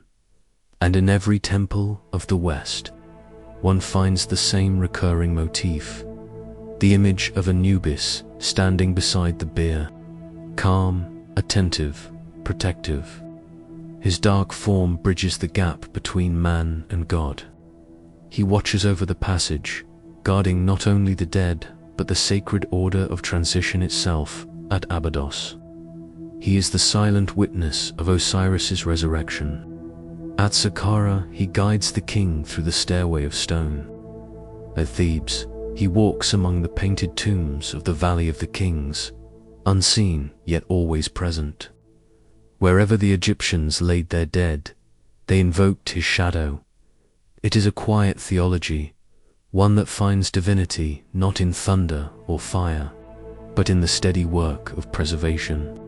To build, to write, to remember, these were acts of faith, and across the centuries, through wind and sand, much of it still endures. Even now, the desert hums with memory. The temples are silent, but their silence feels deliberate, like the pause in a chant. The walls are broken, yet the stories remain legible. When the light shifts across the hieroglyphs, the old prayers seem to breathe again. It is said that the desert never truly forgets. It only waits for someone to listen. And so, as the traveler drifts through these ancient corridors, from Abydos to Saqqara and beyond, the line between past and present begins to blur. Each step echoes the same rhythm: birth, death, renewal. Each chamber reminds us that what we build in devotion never entirely fades. Perhaps that is the hidden message of the temples of the West, that death itself is a form of architecture, a structure we step into when our time has passed, built from the memories, truths, and acts of balance we leave behind. And if one listens closely, beneath the hum of sand and stone, perhaps the faintest echo of the jackal god's steps can still be heard, soft, patient, guiding every soul through the long corridors of eternity. Chapter 9. The Western Horizon, the Hidden Kingdom of the Dead. The ancient Egyptians did not speak of death as an end. They called it the West. For them, the Western Horizon was more than the setting sun. It was the boundary between breath and silence, between the known world and the unseen one. To die was to journey westward, toward a place they called Amenti, the hidden land in their temples and tombs. Artists painted this realm in whispers of gold and shadow. There, the dead were not punished. They were guided. Amenti was not hell nor heaven as we imagine it, but a continuation, a reflection of the living world, mirrored across the veil. The journey began with sunset, as Rosbark descended into the western horizon. Every human soul was believed to follow him, joining the procession of night. Each dusk was a rehearsal for that final voyage. The living watched the sky turn red and thought of their ancestors, walking that same path, sailing with the sun toward the invisible kingdom beneath the sands to reach. Amenti was to travel through the Duat, the underworld of transformation. In the hymns of the Book of the Dead, the Duat unfolds like a labyrinth of rivers, gates, and halls. It was not a place to fear, but to understand. Every obstacle symbolized an inner truth, a test of purity, of memory, of balance. To pass through, one needed more than offerings or tomb goods. One needed to know the words, the sacred names of each guardian, each gate. Each hidden chamber of night, the Egyptians called these spells utterances, not incantations in the modern sense, but affirmations of identity.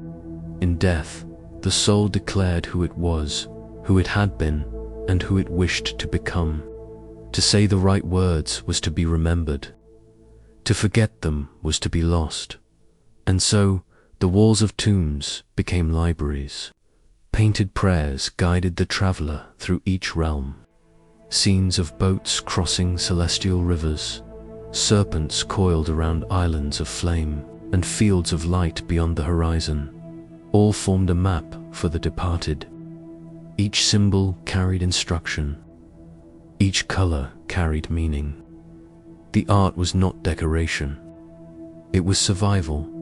Among the silent figures painted in these chambers, one presence always appeared.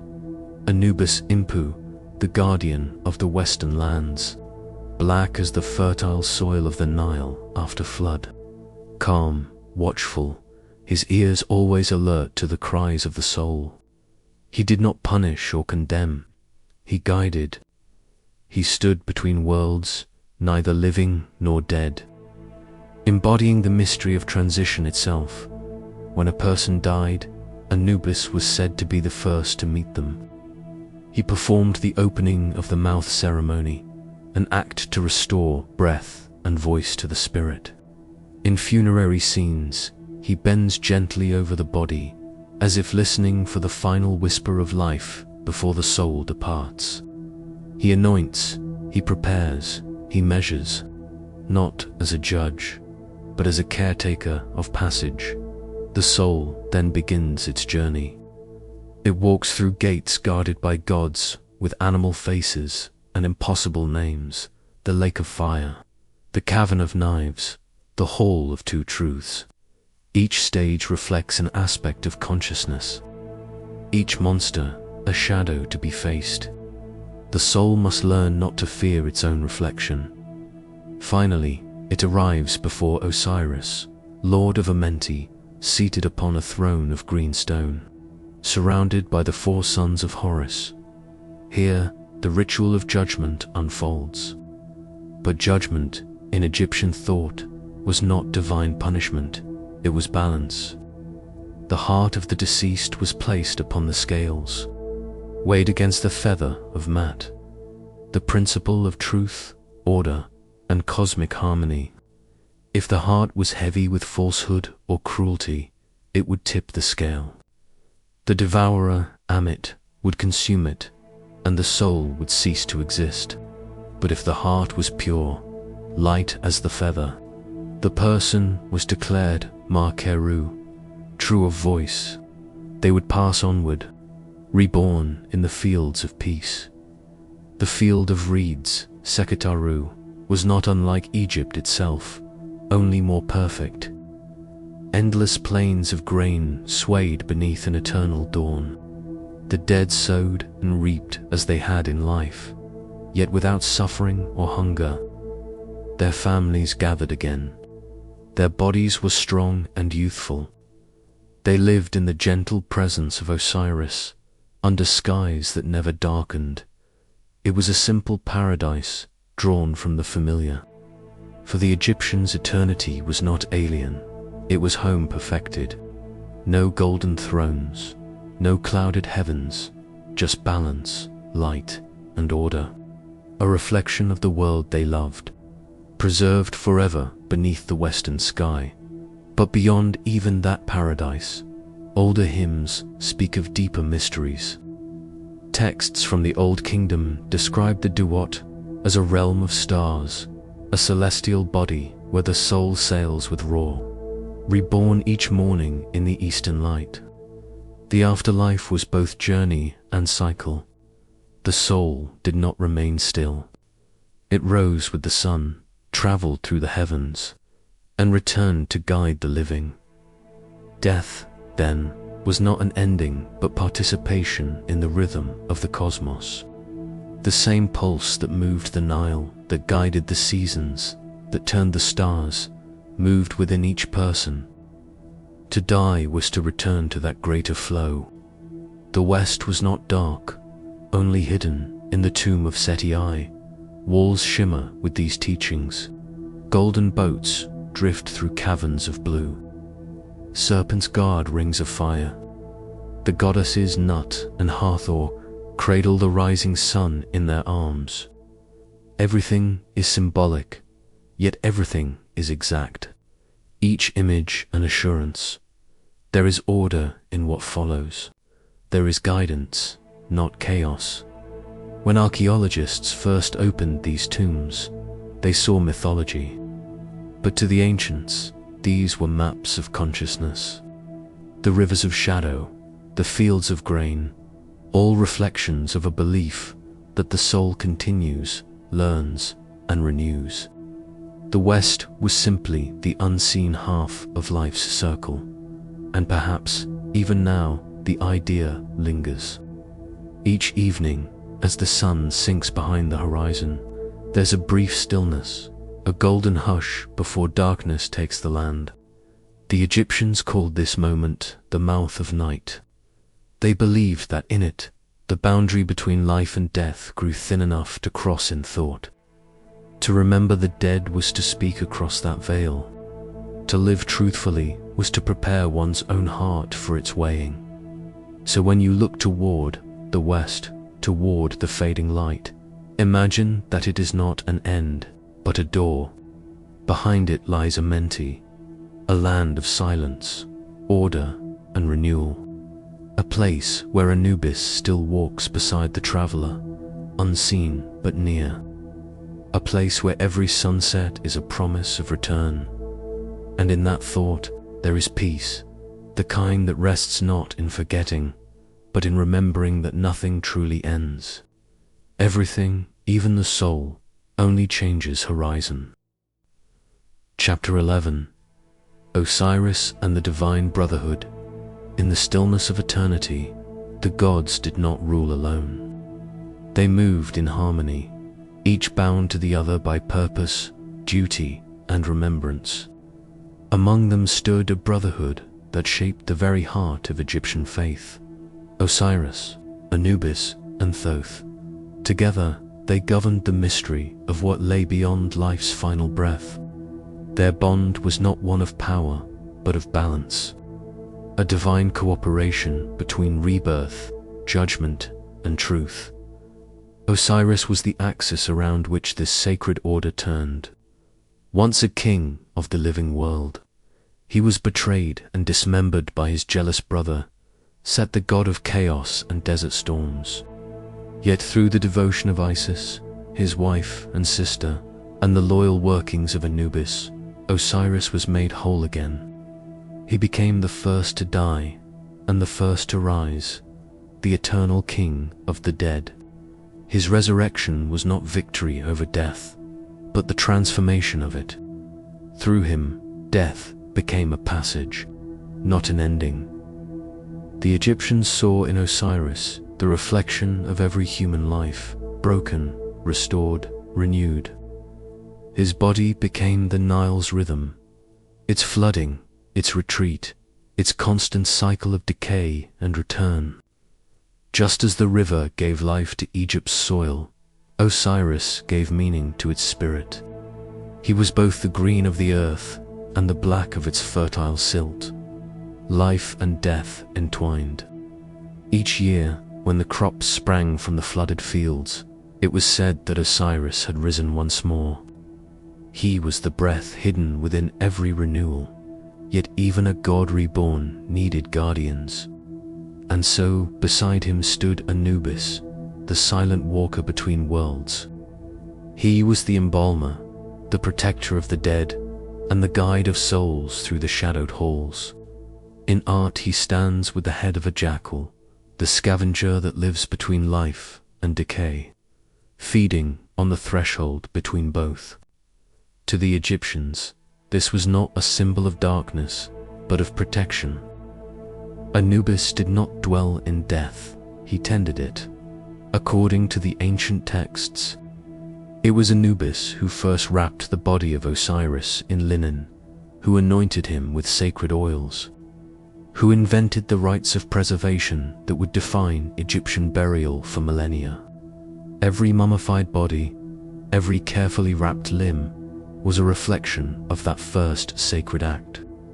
Anubis, therefore, was not only a god of the dead, he was the preserver of memory. He kept the bridge between body and spirit intact, ensuring that the soul could recognize itself on the other side.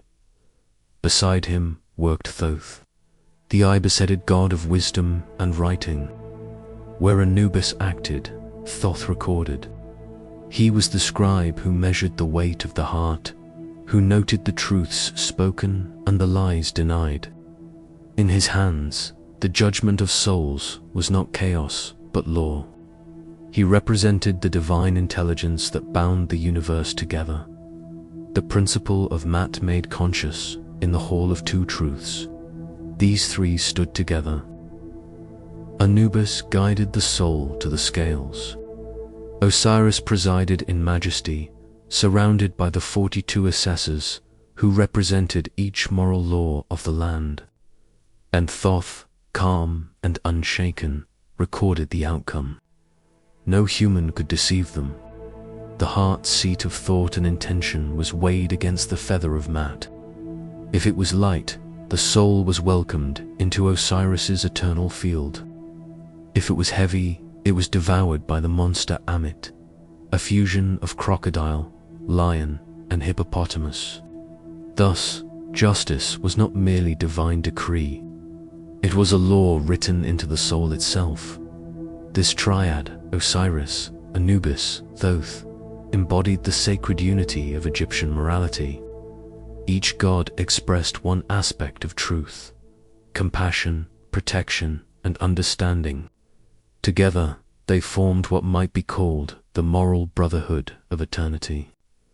Osiris was the meaning behind existence, that life must pass through death to be whole. Anubis was the guardian of transition, that even in loss there is order. Thoth was the witness that nothing true is ever forgotten. In the mythology of Egypt, these gods never competed for power. There were no wars among them, no jealousies like those that plagued the Olympians of Greece. Instead, their relationship reflected harmony, the same balance that held the cosmos together. To live rightly was to mirror that order within oneself.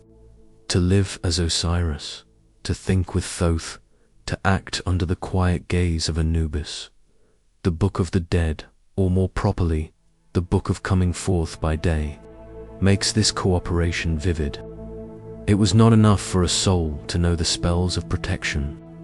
It had to embody the virtues of these gods. I have not lied. I have not stolen. I have not slain unjustly. Each declaration in the negative confession echoed the principles of the brotherhood. Truth in speech, purity in heart, and harmony with the world. The soul's journey through the Dawat was less a trial imposed by the gods than a reflection of the moral life it had already lived. Osiris, once torn apart, became the symbol of reassembled unity, both spiritual and social. His myth taught that the world itself could be mended through remembrance and ritual. Every burial, every offering, was a reenactment of Isis's devotion and Anubis's care. And every written prayer, every carved inscription, was a continuation of Thoth's eternal record. Thus, to participate in Egyptian religion was not merely to worship the gods, but to join their work to help hold the world together through balance, order, and wisdom. When one studies the ancient funerary texts, this unity becomes strikingly clear. There is no single god of creation, no supreme deity who commands all others. Instead, the divine world mirrors the natural one, interdependent, cyclical, balanced. The Nile needs the sun, the crops need the river, the soul needs the body, and the gods themselves need each other to complete the pattern in this. Egyptian religion reveals a subtle philosophy that immortality is not found in dominance, but in relationship. Osiris is king, but his kingship depends on the loyalty of Anubis and the intellect of Thoth. Even the might of Ra, the sun god, relies on the nightly renewal that Osiris governs in the underworld. Each god completes the other, as day completes night. It is tempting to see these myths as distant, the relics of a civilization long gone. But beneath the language of gods and temples lies a timeless insight that life's highest order is cooperation, that wisdom is not the power to control, but the willingness to understand, that death itself may be less a wall and more a door, gently opened by hands that work in unison. When modern eyes look upon the reliefs of Abydos or the painted papyri found in Thebes, the scenes appear quiet, almost ceremonial. Yet within them lives a profound idea that truth, compassion, and memory are not separate virtues, but one. Osiris, Anubis, and Thoth remind us that the universe itself is built upon cooperation, that the cosmic law which governs stars also governs the heart. The Egyptians called it Mat. They lived by it, died by it, and hoped to awaken under its balance. To live without Mat was to dissolve into chaos, but to live with it, to honor the unseen order that holds all things together, was to participate in eternity. And perhaps this is what their brotherhood truly meant to teach. That rebirth is not only for gods, that every act of remembrance, every word of truth, every gesture of care is itself a small resurrection, that wisdom and devotion, when joined, become the quiet architecture of eternity. So, in the end, the story of Osiris and his companions is not merely a tale of gods and afterlives.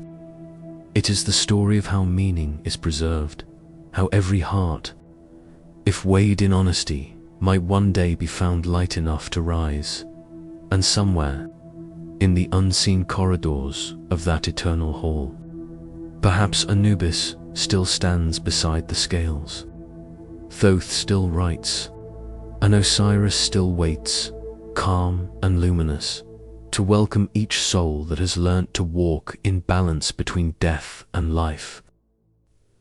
Chapter 12. The Mourning of Isis Love that Defied the Tumulong, the Slow Edge of the Nile. Where the reeds bend and whisper, the story of Isis begins to move like a current. It is not a tale of tragedy, though sorrow fills it.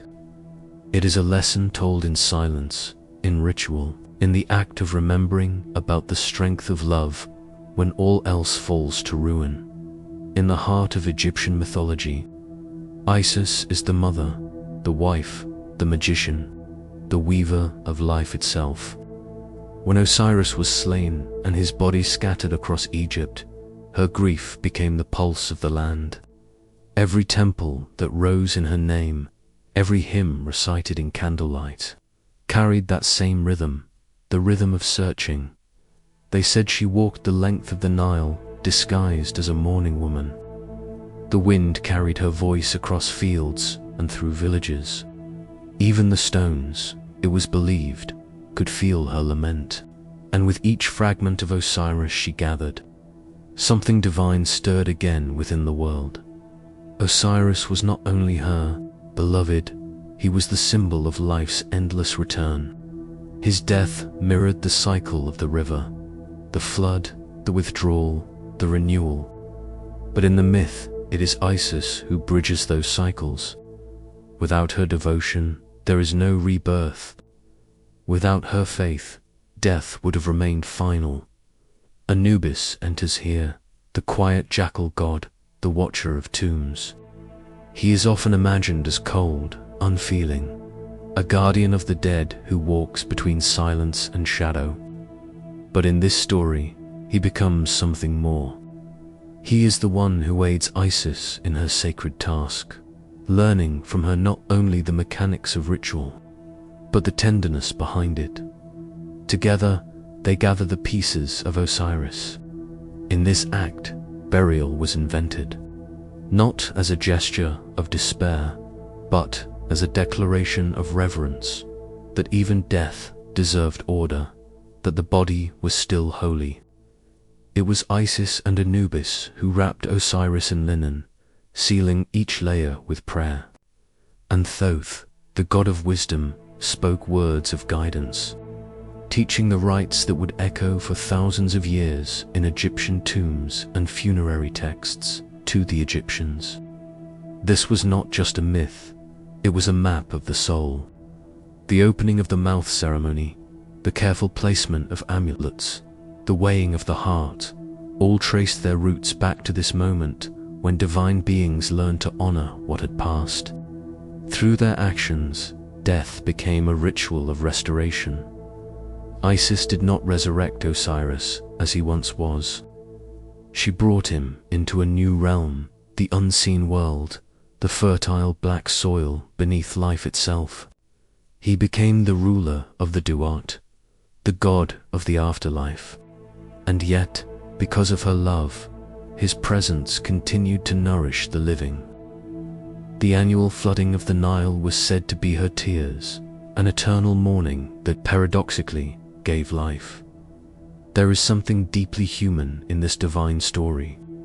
It reflects an understanding that grief and creation are intertwined, that to remember someone is a kind of resurrection. Every act of care, every word whispered to the departed, reaffirms the bridge between the living and the dead.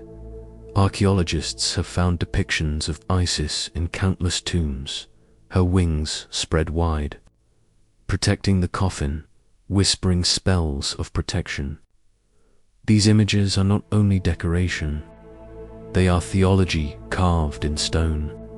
Each feather symbolizes her role as the healer, the one who brings wholeness where there is division. It's easy to imagine the ancient mourners who believed she stood beside them. When they laid their loved ones to rest, they invoked her name, trusting that she too had wept, that she too had known loss. Isis made the divine intimate. Her grief was cosmic, yet tender, a reflection of what every human heart endures. And in her mourning, she changed Anubis forever. Before her, he was a god of precision, of duty, of silence. After her, he became a god of care, the one who ensures that each soul is treated gently as it leaves the world. Even today, his statues often show one hand raised in blessing, the other guiding, a reminder that even in the dark, compassion still governs the passage. The ancient Egyptians understood something profound, that love does not end when life does. It transforms. It becomes the ritual of memory, the careful act of preservation, the recitation of names so that no one is truly gone. In the temple hymns, Isis is praised not for power, but for endurance. She endured when the world fell apart. She endured the silence of death and made meaning from it. Her story taught that mourning was not weakness. It was participation in the cosmic rhythm. It was the human echo of what even the gods experienced. In this myth, every person becomes Isis in some small way. Each time we tend to what is lost, each time we honor what was, we mirror her. We gather the fragments of memory and try, with gentle hands, to make them whole again. The Egyptians believed that when a loved one died, their ka, their life force, remained near. It was sustained by offerings, by words, by care. To neglect the dead was to let their spirit fade. To remember them was to sustain eternity itself. In this sense, mourning was not an ending, but a dialogue that continued across time. Even today, her image lingers in art, in ritual, in quiet moments of remembrance. She is not distant. She lives in the instinct to hold on, to protect, to heal. Every culture, in its own way, has its Isis, the archetype of compassion that defies decay. As the myth unfolds, Osiris reigns in the afterlife. Anubis guards the threshold, and Isis remains the bridge. Together, they form the pattern that defines Egyptian spirituality, a trinity of life, death, and the eternal bond between them. It is not a theology of fear, but of continuity, the belief that all things, if cared for, can be reborn. And perhaps this is why their temples still stand. Thousands of years later, half buried in sand, yet not forgotten. Because even stone responds to the energy of remembrance. The story of Isis is not only carved in hieroglyphs, it exists in the persistence of human tenderness. So when one thinks of the gods of Egypt, with their animal forms and grand rituals, it helps to remember they were reflections of us. Their myths were mirrors of the soul, shaped in divine proportion. Isis' mourning was humanity's own. Her act of reassembling the lost god was our act. The endless effort to make meaning from what time breaks apart. And maybe that is what made her the most beloved goddess of all. Not her magic, not her power, but her compassion. The sense that even divinity could cry, and that from those tears, life would bloom again. When the night falls over Egypt and the stars scatter across the black sky, the ancient people believed she still roams, the wind gathering the forgotten, guiding them home. And we might wonder, quietly, if love could heal a god. What might it still be capable of, even now, even here, across the distance of death and time? Chapter 13. The priesthood of Anubis, keepers of the hidden writing, the quiet chambers beneath Egypt's temples. Men once gathered in service of a god who never spoke. They were the priests of Anubis, the keepers of silence, the hands that touched the threshold between life and death. While kings and scribes lived in sunlight, these priests worked in twilight, where the air smelled of resin and myrrh, and every breath carried the weight of eternity. Anubis, the jackal-headed guardian of the dead, was not merely a symbol of decay or burial. He represented precision, purity, and divine order in the face of mortality. The priests who served him were not mourners. They were craftsmen of immortality.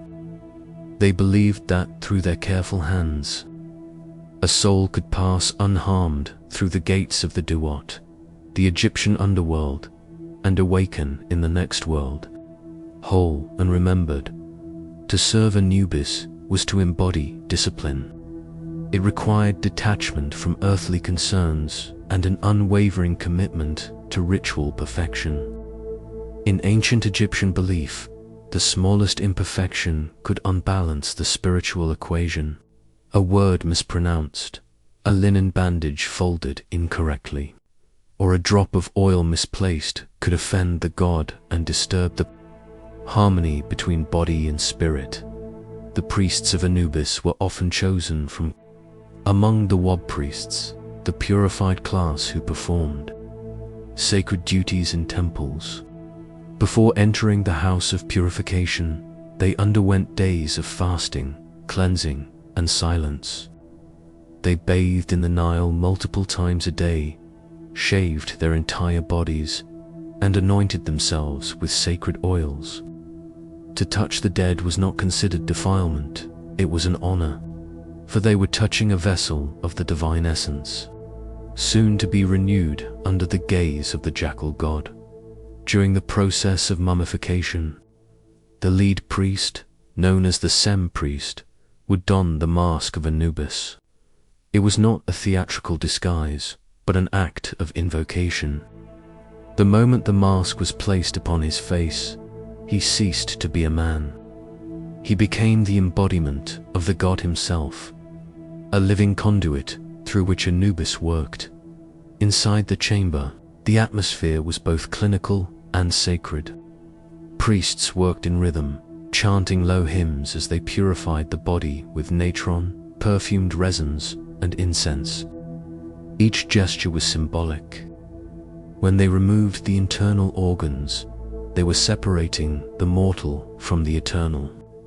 When they dried the flesh, they were halting the decay that belonged only to the world of men. And when they wrapped the linen bandages, layer upon layer, they were weaving the body back into the pattern of creation, protecting it as Isis once protected Osiris. At the culmination of these rites came the opening of the mouth ceremony, a ritual believed to restore the senses of the deceased so they could eat, breathe, and speak in the afterlife. It was here the priest's role as Anubis reached its height. With sacred instruments, chisels, adzes, and amulets, he touched the mouth, the eyes, the ears, the heart. Each motion awakened a part of the eternal self. The ceremony was not meant to resurrect the body, but to free the spirit locked within it. Hieroglyphic texts, such as the Book of the Dead and the Pyramid texts, preserve the prayers these priests recited. They spoke not to the deceased directly, but to Anubis, asking him to come forth and receive your son, purified and whole. These words were uttered in near darkness, surrounded by flickering lamps that cast the jackal mask's shadow on the walls, a divine silhouette watching over its own work. The priesthood of Anubis was hierarchical and disciplined. At the top stood the Sem priest, the one who personified the god. Beneath him were the Herisheshita, the masters of secrets, who oversaw the mummification process and guarded the formulas of preservation. Lower still were assistants who prepared the oils, wove the linens, and maintained the sacred instruments. Each had a role in the chain of devotion, and none were trivial. In Egypt's cosmology, the universe was built on cooperation. Even the smallest task echoed a divine pattern. Outside the ritual chambers, these priests also acted as caretakers of tombs and necropolis. They ensured offerings were renewed, tomb seals were maintained, and the names of the dead were recited, for to speak a name was to give it life. Some served wealthy patrons, while others were state-appointed to maintain royal burial sites like Saqqara and Thebes. Their presence guaranteed that no soul would be forgotten, and no grave would fall into spiritual neglect. What stands out in this priesthood is its paradox. They served a god associated with death, yet their every act was in service of life's continuation. Their work was rooted not in fear, but in faith, the belief that, through proper ritual, the soul's journey could be serene and eternal. Even the jackal, Anubis's sacred animal, reflected this balance. Scavenger and protector, creature of the desert and the tomb, yet fierce guardian of sacred order. The priests saw in that image a truth, that death and life were not opposites, but two halves of one eternal rhythm. Over time, the cult of Anubis evolved. As Osiris became the central figure of the afterlife, Anubis took on the role of psychopomp, the guide of souls. Yet his priests continued their service, their knowledge becoming the foundation for Egypt's entire mortuary system. Even in the Greco-Roman period, long after the old gods began to fade, mummification persisted, a quiet testament to a discipline older than empire. Older than writing itself, modern excavations at places like Saqqara have uncovered embalming workshops that bring these practices vividly to life. Clay bowls still carry traces of oils, cedar, myrrh, juniper, bitumen. Carved vessels are inscribed with names like liquid for the head or ointment for the wrapping. Every label is a fragment of devotion, a whisper from the priests who once moved through those rooms. Their world was not one of superstition, but of order. Each act had purpose, each word weight. They did not see themselves as masters of death, but as servants of harmony, ensuring that every being, human or divine, found its rightful place in the cosmic design, and perhaps that is what makes their role enduringly human.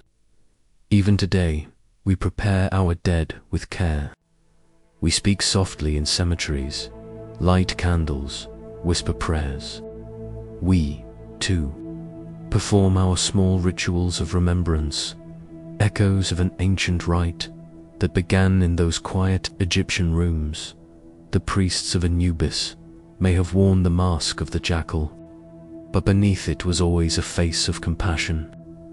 They believed that tending to the dead was an act of mercy, and that through mercy, the living also found peace. Their labor was devotion in its purest form, not loud, not triumphant, but steady, meticulous, and full of meaning. And when the ceremonies ended, when the tomb was sealed and the incense smoke faded into the desert air, they would bow in silence, not to a god of punishment, but to a god of passage, a being who guarded every journey through the dark. Even now, one might wonder, how many hands have repeated that sacred motion across millennia? How many hearts have found comfort in the idea that death, when honored, is not an end, but the gentlest of continuations? Chapter 14. The language of symbols, the eye, the scales, and the key in the ancient world. Words were not merely sounds, they were shapes of power. To the Egyptians, every curve, every angle, every image carved into stone carried life within it. Hieroglyphs were not letters to be read, but living forms to be awakened. Each symbol spoke to the mind, the heart, and the unseen dimensions of the spirit. The Egyptians called their writing medunecha, the words of the gods. To write was not simply to communicate. It was to call forth divine essence, to summon meaning into existence. Every symbol carried an echo of creation itself, a fragment of the first word that shaped the universe. To speak or to carve a hieroglyph was to participate, however faintly, in that same act of creation. In temples and tombs, hieroglyphs were more than decorations. They were spells, prayers, and codes of eternity. When priests inscribed a wall, they were not just recording history, they were ensuring continuity between this world and the next. The image of a bird was not just a bird. It was the living energy of flight, of transcendence. The image of an eye was not merely an organ, it was awareness itself. Seeing beyond mortality, the Egyptians believed that symbols could hold the ka, the vital essence of a being. This is why images of people, gods, and animals were drawn with such reverence. To damage a hieroglyph depicting a body part was to injure the being it represented. To chisel out a name was to erase a soul from the eternal record. The symbol was the reality, among the countless signs that filled their sacred texts. 3 stood apart: the eye, the scales, and the key. Each represented a cosmic law. Each bridged the visible and the invisible. The eye, perhaps the most mysterious and enduring of them all. There was the eye of Ra, blazing with solar power, the watchful force of divine justice. And there was the eye of Horus, known as the Wedget, the whole eye restored after struggle. Its story is as old as Egypt itself, a tale of conflict, loss, and healing. When Horus battled Set for the throne, his left eye was torn away, but the god Thoth restored it, piece by piece, through wisdom and balance. This act became more than myth. It became a symbol of restoration, of returning to wholeness after destruction. To wear or carve the eye of Horus was to invoke protection, health, and completeness. A reminder that even after chaos, order could be rebuilt. But deeper still, the eye carried a teaching about perception. It represented the divine act of seeing not only with the eyes of the body, but with the inner vision of the soul. To see truth was to align with Mat, the principle of harmony and justice. The eye was both watcher and mirror, reminding that one who sees all must also see themselves. Even today, the eye persists on amulets, architecture, and the backs of currencies. Its image has traveled through millennia, still whispering the same message. What you see shapes what is real.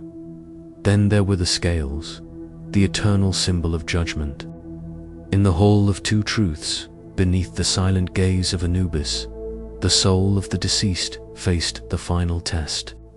On one side of the balance rested the heart, the seat of conscience and memory. On the other, a single feather, the feather of Marat. If the heart was heavy with deceit, the scales would tilt. If it was light with truth, the soul would pass into eternity. The simplicity of the image hid a profound philosophy. The universe itself is maintained by balance. In Egyptian thought, Mat was not only justice or morality. She was the rhythm of creation, the order that held stars in their courses and kept rivers within their banks. Every act, every word, every thought either upheld or disturbed this order. To live in accordance with Mat was to align oneself with the cosmos. The scales, then, were not just a scene from the afterlife.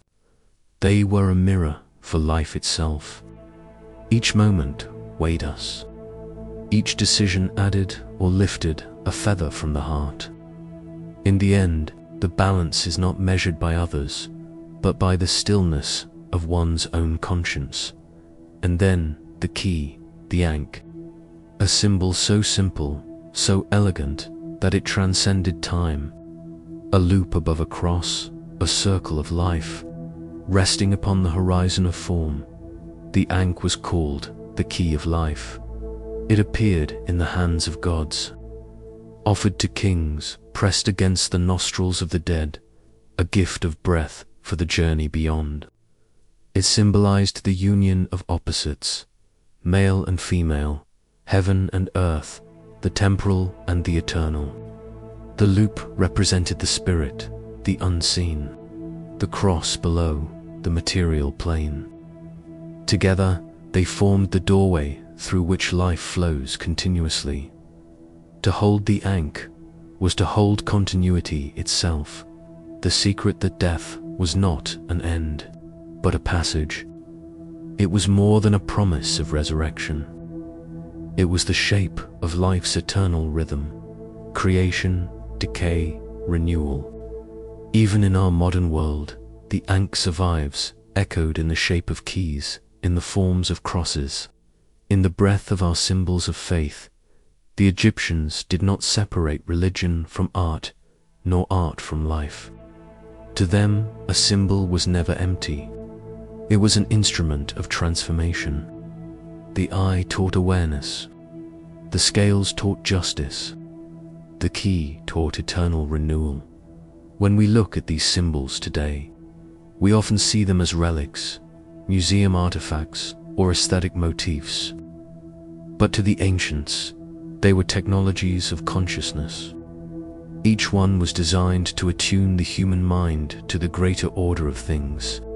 They were reminders that truth was not hidden in distant heavens, but encoded in the very forms of the world around us. The temple walls were covered with them, countless glyphs, each glowing faintly in the light of torches, each one alive with silent power. Imagine a priest tracing the eye upon an offering, murmuring a prayer that carried both image and sound. Imagine the feather shimmering under the oil lamps of the afterlife chamber. Imagine the key being raised in the hand of a statue, symbolizing the god's gift of breath and being. These were not merely rituals. They were ways of remembering, ways of realigning human life with divine order. And though the language of hieroglyphs has long since fallen silent, their images still speak to us in ways beyond translation. They reach into something older than memory, the part of us that still understands through symbol rather than word. Perhaps that is why symbols endure while languages fade. Because a symbol does not merely describe truth, it is truth crystallized into form. It bypasses intellect and speaks directly to the soul. It reminds us, quietly, that the divine cannot be captured in sentences. It must be seen, felt, and lived. The eye, the scales, and the key. 3 symbols. 3 teachings. To see rightly. To live justly. To remember that life never ends. The Egyptians left them not as ornaments of a vanished faith, but as mirrors for the eternal within us. They knew that as long as the world contained eyes to see, hearts to weigh, and breath to give, the sacred language would never be lost. Perhaps it was never meant to be read, only to be remembered. Chapter 15. The heart scarab memory of the soul in the silence of an Egyptian tomb. Beneath layers of linen and time, there rests a small carved stone. It lies over the heart, cool, dark, and watchful. A beetle, its wings folded, its form perfect in symmetry.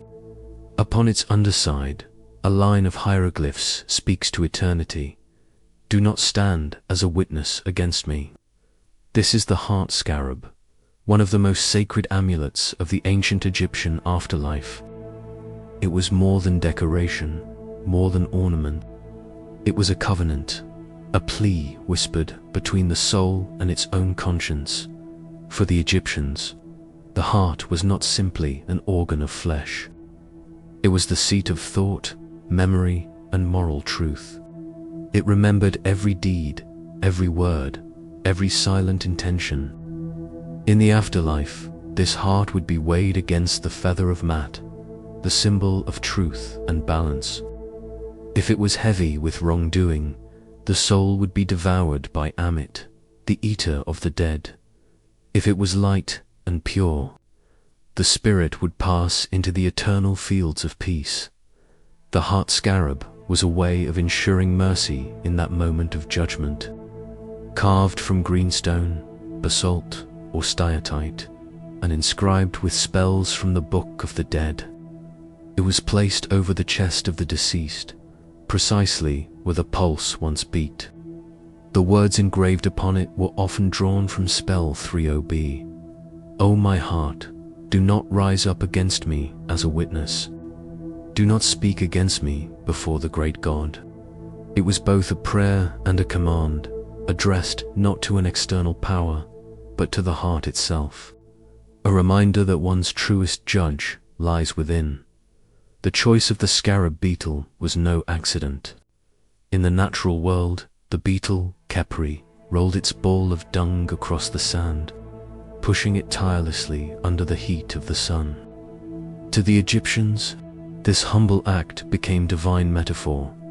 They saw in it the image of the sun god rolling the orb of day across the sky.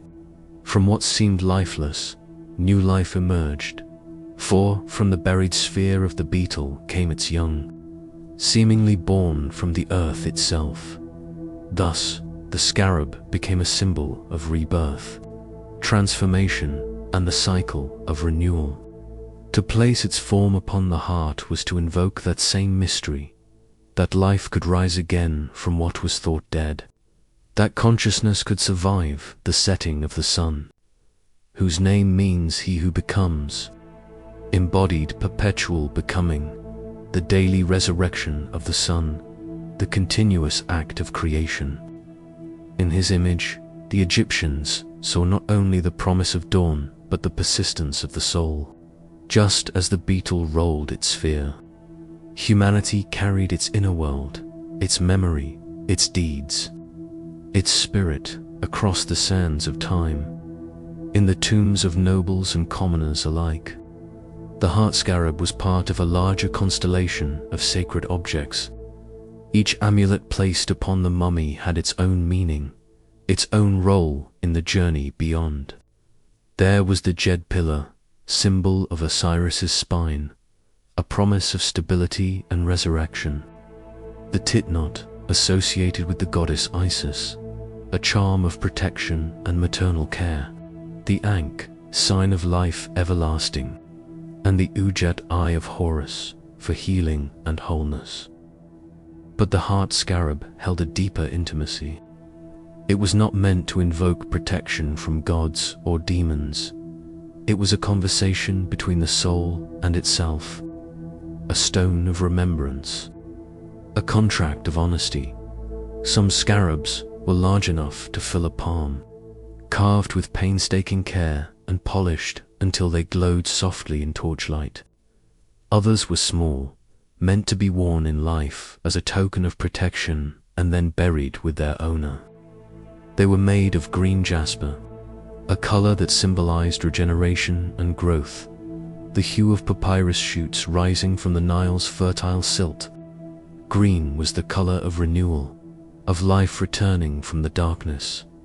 To hold such a scarab was to hold the essence of rebirth. It was a reassurance that the heart, though it carried the burden of memory, could also be forgiven, renewed, and made light once more. The Book of the Dead describes the scene vividly. When the deceased stands before Osiris in the Hall of Two Truths, the heart is placed upon the scales. Anubis, the jackal-headed god, presides over the weighing. Thoth, the ibis-headed scribe, records the outcome, and nearby stands the devourer, part crocodile, part lion, part hippopotamus, waiting should the heart prove unworthy. In that moment, the scarab speaks. Its words, carved into stone, act as the voice of the soul. Do not bear witness against me. Do not remember my faults. Let me pass in peace. It is a quiet theology, one of accountability, yet of mercy. For the Egyptians did not imagine perfection in the afterlife, only sincerity.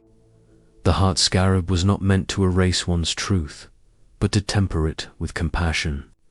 It was an appeal to the divine within oneself, asking not for forgetfulness, but for understanding. In this way, the scarab bridges the human and the divine, the personal and the cosmic. It reflects an idea, both ancient and eternal, that our greatest struggle is not with gods or demons, but with our own memory. Archaeologists have unearthed heart scarabs from nearly every era of Egyptian history, some plain, some magnificently inscribed. In the tomb of the priest Sobkhotep, A massive green stone scarab rested upon his chest, its underside filled with hieroglyphs so fine they seem to whisper when light touches them. In the Valley of the Kings, smaller scarabs have been found, placed within linen wrappings close to the heart. Each one carries the same plea, the same human hope across thousands of years, that when the heart speaks, it will do so kindly. Modern scholars study them as artifacts, but to the ancient Egyptians, they were instruments of faith. The act of crafting one was an act of devotion. The artisan shaping its curves was performing a sacred duty, ensuring that a soul might travel safely through the thresholds of eternity. And perhaps there is something timeless in that gesture, in the human desire to leave behind a symbol of trust in the unseen, to hope that our essence, like the scarabs, will find renewal beyond the horizon of the known. Even beyond Egypt, the symbol of the scarab endured. It appears in Greek and Roman amulets, in later mystic traditions, and even in modern jewelry, still carrying the quiet echo of its original meaning. The beetle, humble and persistent, continues to remind us that transformation is constant, that life renews itself through labor and through faith. The Egyptians believed that if one could keep the heart pure and light, one could cross into the eternal fields of Aru, the realm of the blessed. There, the soul would plow the divine soil beneath an endless dawn, the sun forever rising, never setting. And somewhere in that horizon, Khepri would roll his golden disk across the heavens, a reminder that life, though it changes form, never truly ends. The heart scarab was, in the end, a mirror. Not a charm against fate, but a reflection of the soul's memory, a promise that one's truth would be heard, yet also forgiven. Its inscription still speaks across the millennia. Do not stand as a witness against me. It is the whisper of humanity itself, fragile, aware, hopeful, asking that the sum of its days be met not with condemnation, but with understanding. And as the scarab rolls its sun across the sand, perhaps it reminds us too that the heart must be light to rise, that to be reborn, we must first forgive what we once were. Chapter 16. The Black Sands, Color of Eternity. In ancient Egypt, color was never merely decoration.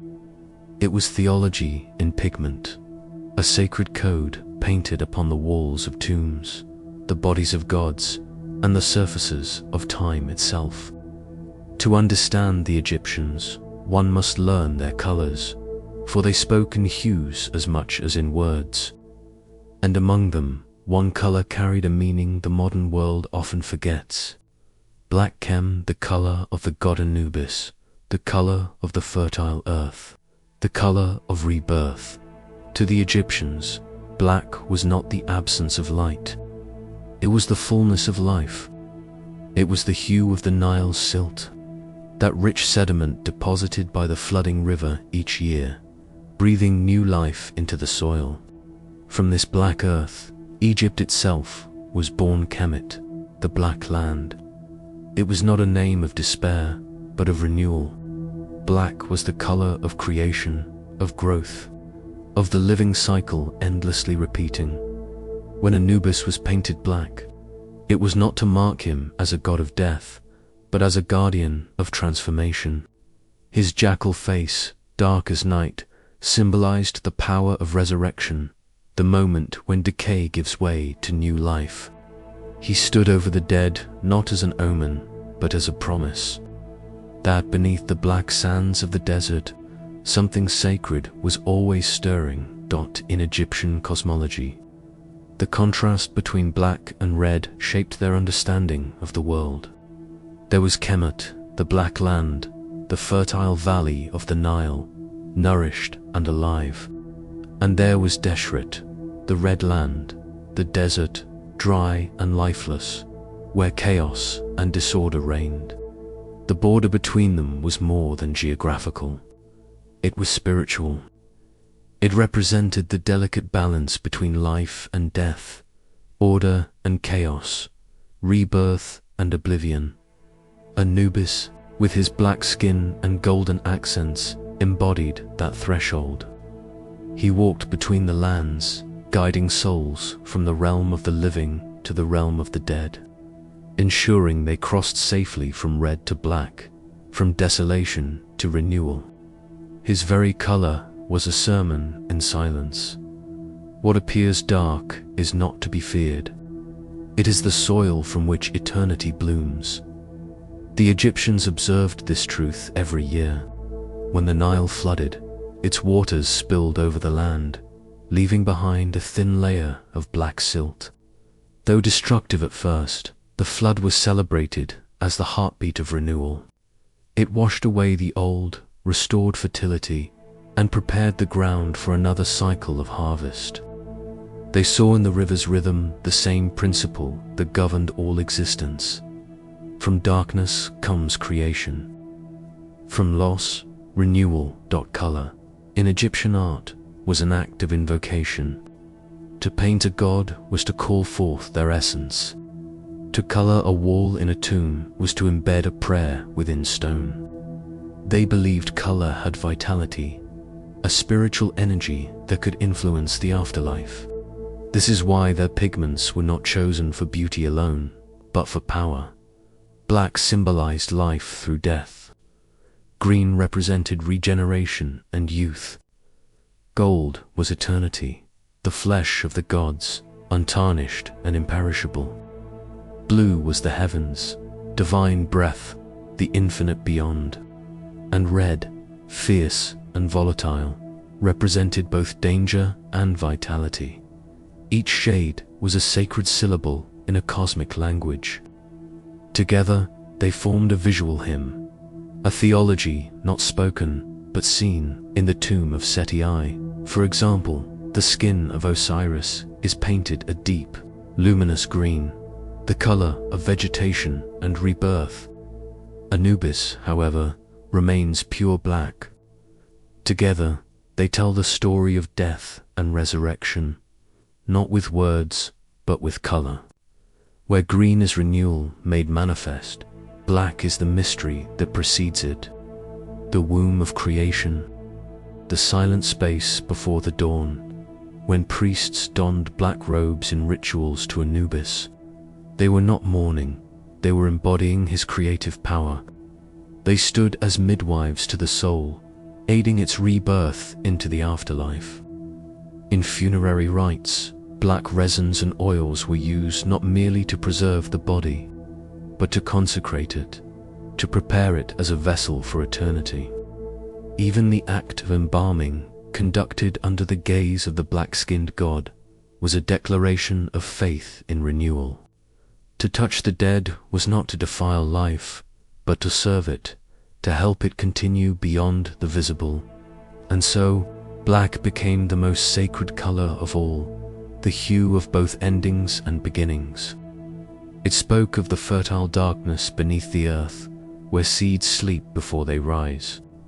It spoke of the night sky, under which the stars, the souls of the departed, burned bright and eternal in their art. Egyptians painted the hair of goddesses like Isis in black to signify the richness of the Nile soil and the nurturing aspect of the divine feminine.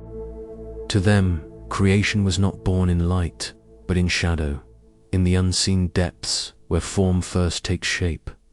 In a way, the Egyptians saw in black what many cultures would later forget, that death and decay are not ends, but transitions. They understood that the same soil that swallows a body also feeds the papyrus and the lotus, that beneath the black sands of the desert, life sleeps, waiting for the flood. Modern eyes, conditioned to see black as a color of mourning, might misread the faces of their gods. Yet to the ancients, Anubis's darkness was an emblem of promise, the guarantee that what is buried will rise again. In the language of their temples, Black was the color of eternity. When the funerary texts speak of rebirth in the field of reeds, they do not describe a bright and ethereal realm, but one that mirrors the fertile valley, green, lush, and nourished by dark soil. The black earth was their paradise. It was the ground where the cycle of divine continuity unfolded endlessly. Even their mythology reflects this. When Osiris was dismembered by Set and scattered across the land, Isis gathered his remains and buried them in the rich black earth of Egypt. From that burial, life emerged anew. The Nile's floods began, and the crops returned. The land itself was said to bloom in mourning, turning sorrow into renewal. Thus, black became the color of Osiris's resurrection, and by extension, of humanity's hope. The ancient scribes and painters understood this deeply. Every jar of pigment mixed in their workshops was a sacred preparation. They ground minerals and charcoal, not just to paint, but to invoke, to let stone and symbol participate in the cosmic cycle. They knew that to color the skin of a god black was to give him the power of eternal becoming. Every brushstroke was a prayer in motion. Perhaps that is why, even now, the statues of Anubis feel alive in their stillness. Their dark surfaces gleam softly under museum lights, echoing the timeless vitality they once embodied. It is not the black of mourning, but of mystery, the hue of life's hidden endurance. To look into that color is to glimpse the philosophy of an entire civilization, one that found divinity not in escaping death, but in understanding it. In that ancient worldview, eternity was not distant or abstract. It was woven into the soil, painted upon the walls, and mirrored in the night sky. It was black, the color of the river's gift, of the womb, of the stars that emerge from darkness. The color of transformation to the Egyptians. Color itself was sacred speech. Each hue spoke a truth the tongue could not express. And in that chromatic language, black whispered the oldest wisdom, that life and death are not opposites, but reflections of the same eternal rhythm. Anubis, the black god of the threshold, stands as its keeper, watching over the passage between worlds, his dark face not a warning, but an invitation to see beyond fear, beyond endings, into the quiet fertility of the unseen. Because in Egypt, the black sands never signified despair. They were the promise that even in the deepest stillness, something is always being born. Chapter 17, The Field of Reeds, Paradise of the Just. Chapter 17. The field of reeds, paradise of the just. Beyond judgment lies a horizon without end, a land where the first light never fades. The Egyptians called it Aru, the field of reeds. To them, it was not a vague dream or a promise deferred to eternity. It was a place as real as the Nile Valley itself, a mirror world of green fields, clear waters, and warm sun. After the weighing of the heart, that quiet, perilous trial before Osiris, the soul that was found pure did not ascend into the sky. It returned to the earth, but to an earth made perfect. There, the fields ripened forever. The air was still. The reeds rose tall, brushing softly against the wind that carried no dust, no decay. It was the Egypt they knew, without suffering, without loss. In their imagination, paradise was not an escape from life, but its completion. To live rightly was to ensure that life would go on, purified, eternal, unending in the same form one had loved. They would eat, work, and rest just as before, but in perfect rhythm, without hunger, without fatigue. For the Egyptians, heaven was continuity, not change. Aru was not a throne in the clouds. It was a harvest without death. Ancient papyri described the field of reeds as a realm divided by canals and islands, much like the delta of the Nile in the Book of the Dead. The blessed dead, the Ok or effective spirits, are seen rowing boats, tending crops, embracing their families. They are greeted by the gods as equals, not subjects. Each soul receives a plot of divine land, watered by the same celestial river that nourishes the living world. Even the tools of daily life, the plow, the sickle, the net, accompany them. Everyday existence was sacred enough to continue forever. There is a quiet wisdom in this vision. While many civilizations built heavens of splendor and power, the Egyptians dreamt of simplicity. No gold streets, no jeweled gates, only the humble perfection of fertile soil. The afterlife was not a distant abstraction, but the fulfillment of the Nile's annual promise. When the black waters recede, the green returns. Death, too, would recede, and the green would come again. But entry into this paradise was not guaranteed. The field of reeds lay beyond the Hall of Two Truths, where each soul faced the scales of Mat, the principle of balance, justice, and order. Here, the heart of the deceased was weighed against the feather of truth. If heavy with wrongdoing, the heart was devoured by Amit, the devourer of souls. But if light, unburdened by cruelty, deceit, or arrogance, the path opened. It is in that lightness that the essence of Egyptian morality can be felt. The goal was not perfection, but balance. To live in accordance with Mat was to live in tune with the cosmic current, to know when to act, when to yield, when to speak truth, and when to be silent. A balanced life ensured a balanced heart, and a balanced heart could enter the fields. The Egyptians even wrote the words that would guide them there. In funerary papyri, a passage reads, "May I walk in the field of reeds. May I reap and eat there. May I be with those who dwell in the light of the God." These texts were not superstition.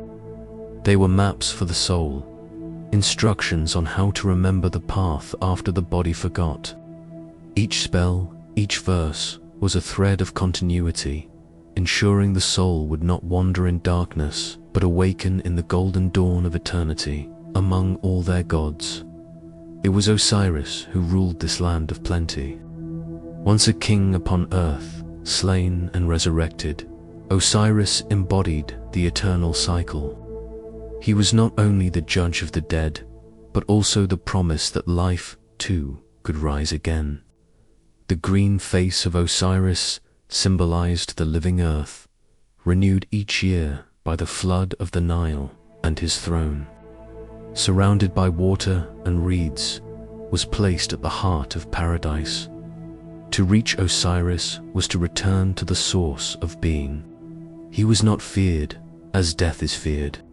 He was trusted, as the river is trusted to return each season.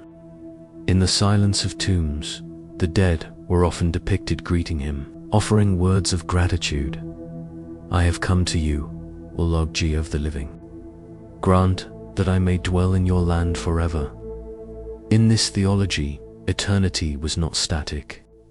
It flowed like the Nile, unceasing, nourishing, endlessly reborn. The field of reeds was a current, not a cage, and Osiris, its guardian, was the current's pulse. The Egyptians believed that even in paradise, the soul could grow through joy, through work, through harmony. They imagined plowing the divine soil not as toil, but as rhythm, a sacred repetition. Every motion, every gesture was worship. Every harvest was thanksgiving. Even love endured, unchanged. Families reunited. Friends met again by the riverbank. The beauty of this idea lies in its tenderness. eternity as the continuation of affection. There are scenes painted inside the tombs of the new kingdom where the deceased and their loved ones are shown sailing together through calm waters. A man holds the hand of his wife. Children sit in the shade. No, God interrupts them. Number angels descend. Just life, serene, suspended, perfect. It is, perhaps, one of humanity's gentlest dreams of heaven. And yet, beneath this peace was an awareness of impermanence. The Egyptians knew how fragile balance was, in nature, in empire, in the heart. Every sunrise over the Nile was a victory of order over chaos. Every harvest was a renewal of trust. So too was every moral act. To keep matter alive in oneself was to keep the cosmos from dissolving into disorder. The field of reeds was the eternal reward for those who had upheld that harmony. But it was also a reminder that eternity depended on the living, on their choices, their honesty, their compassion. For heaven, in Egyptian thought, was not a gift. It was a reflection. One could only dwell in the perfect field if one had already sown seeds of balance in the world below. Some scholars note how strikingly ecological this vision was. Paradise was not a palace, but a landscape, an ecosystem in equilibrium. It suggests that for the Egyptians, salvation was inseparable from nature. The divine was in the flood, in the soil, in the quiet motion of the reeds. To live ethically was to live in harmony with that rhythm, and to die well was to be welcomed back into it. It is tempting to imagine what it might have felt like to believe in such a world. To step into death not as darkness, but as dawn. To see the familiar fields shimmering again in the afterlife, untouched by drought or war. To sense that nothing had been lost, that love, land, and life continued, just purified. In that stillness, eternity was not frightening. It was home today. The field of reeds remains a powerful metaphor, not only for ancient belief, but for human hope itself. Every culture has tried to imagine paradise, but few have done so with such humility. The Egyptians looked not to the stars, but to their own riverbanks. They found heaven in the pattern of renewal they saw each year, the black silt giving way to green life, the setting sun rising once more. Their paradise was not an escape from the earth, but its perfection. Perhaps that is the enduring lesson of Aru, that eternity is not found beyond life, but through it, that the just do not ascend to the unknown, but return to the rhythm they always belonged to, and that the soul's reward is not distance from the world, but reunion with its most harmonious form. The reeds are still, the sun never sets, and somewhere, beyond judgment, the just walk once more through fields of eternal mourning. Chapter 18. The Serpent of the Deep, the Night Battle of Reach Night. The sun vanished beneath the horizon, and for the ancient Egyptians, this was not simply the turning of the earth. It was a perilous journey. They believed that as Ra, the sun god, sank from sight, he began his passage through the underworld, a realm known as Duot. There he faced his eternal enemy, Apep, the great serpent of chaos. In this nightly descent, creation itself was tested. If Ra did not triumph, the sun would never rise again. The world would dissolve into shadow, swallowed by the coils of disorder. Thus, every dawn was not routine. It was renewal. Every sunrise, a sign that order had once more conquered chaos. The myth of Ra and Apep is among the oldest in Egyptian cosmology. It dates back to the earliest dynasties, when the sun was not yet a god in human form, but a blazing disk, the visible spirit of life. To the Egyptians, this light was everything: warmth, growth, clarity, truth. And so, the daily cycle of light and dark became the most sacred rhythm of all. Day was stability, Mat. Night was the threat of its undoing, Isfit, chaos. As Ra aged with the passing hours, his journey mirrored that of every being.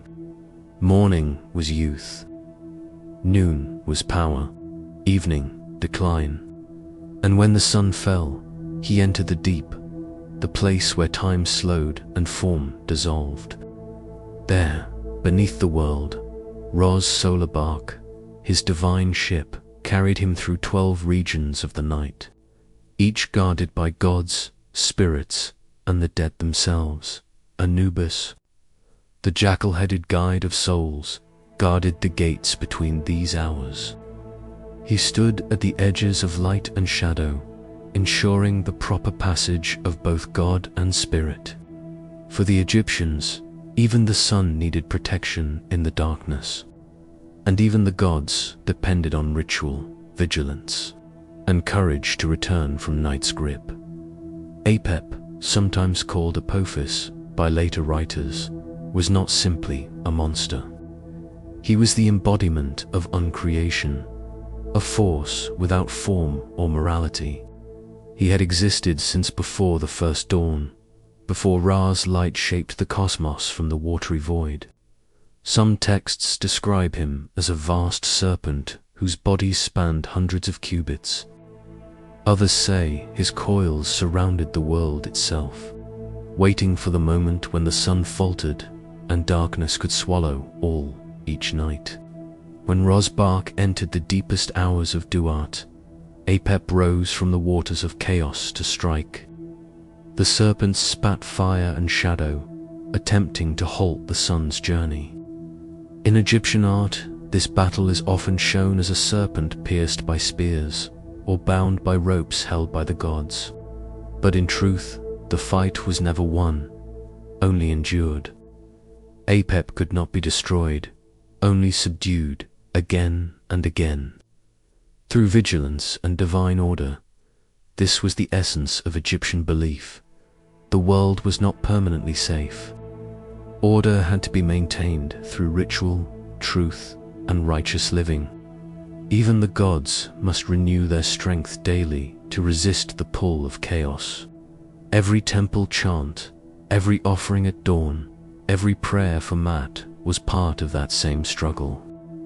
The people on earth were not passive observers of Ra's voyage. They were participants in the cosmic defense of Light. By the time of the New Kingdom, this myth had deepened into one of the most profound spiritual metaphors of Egyptian thought. The underworld journey of Ra was no longer seen only as the sun's cycle, but as the model for every soul's passage through death. In funerary texts like the Amduat and the Book of Gates, the deceased followed the same path as Ra, sailing with him through the night, facing dangers, demons, and darkness until reaching the dawn of rebirth for the just. This was not punishment, but transformation. Each trial purified the soul, stripping away illusion, fear, and attachment. The darkness of Duat was not evil, it was necessary. Without descent, there could be no renewal. The Egyptians understood this balance deeply. Even chaos, in its way, had purpose. It reminded creation of its fragility, urging vigilance and devotion in one passage. Ra himself speaks to the souls of the underworld. I am he who drives away the serpent in the night. The Son of the East is my name. My body is light. My enemy is shadow. Here, the myth becomes almost universal. The daily reminder that within every life, light must confront its darkness, and that endurance, not avoidance, is the path through the night. The priests of Ra performed nightly rituals to assist their god's voyage. They recited spells to bind Apep, to still his coils, to cut his body into pieces. Yet by morning he always returned whole again, waiting beneath the horizon.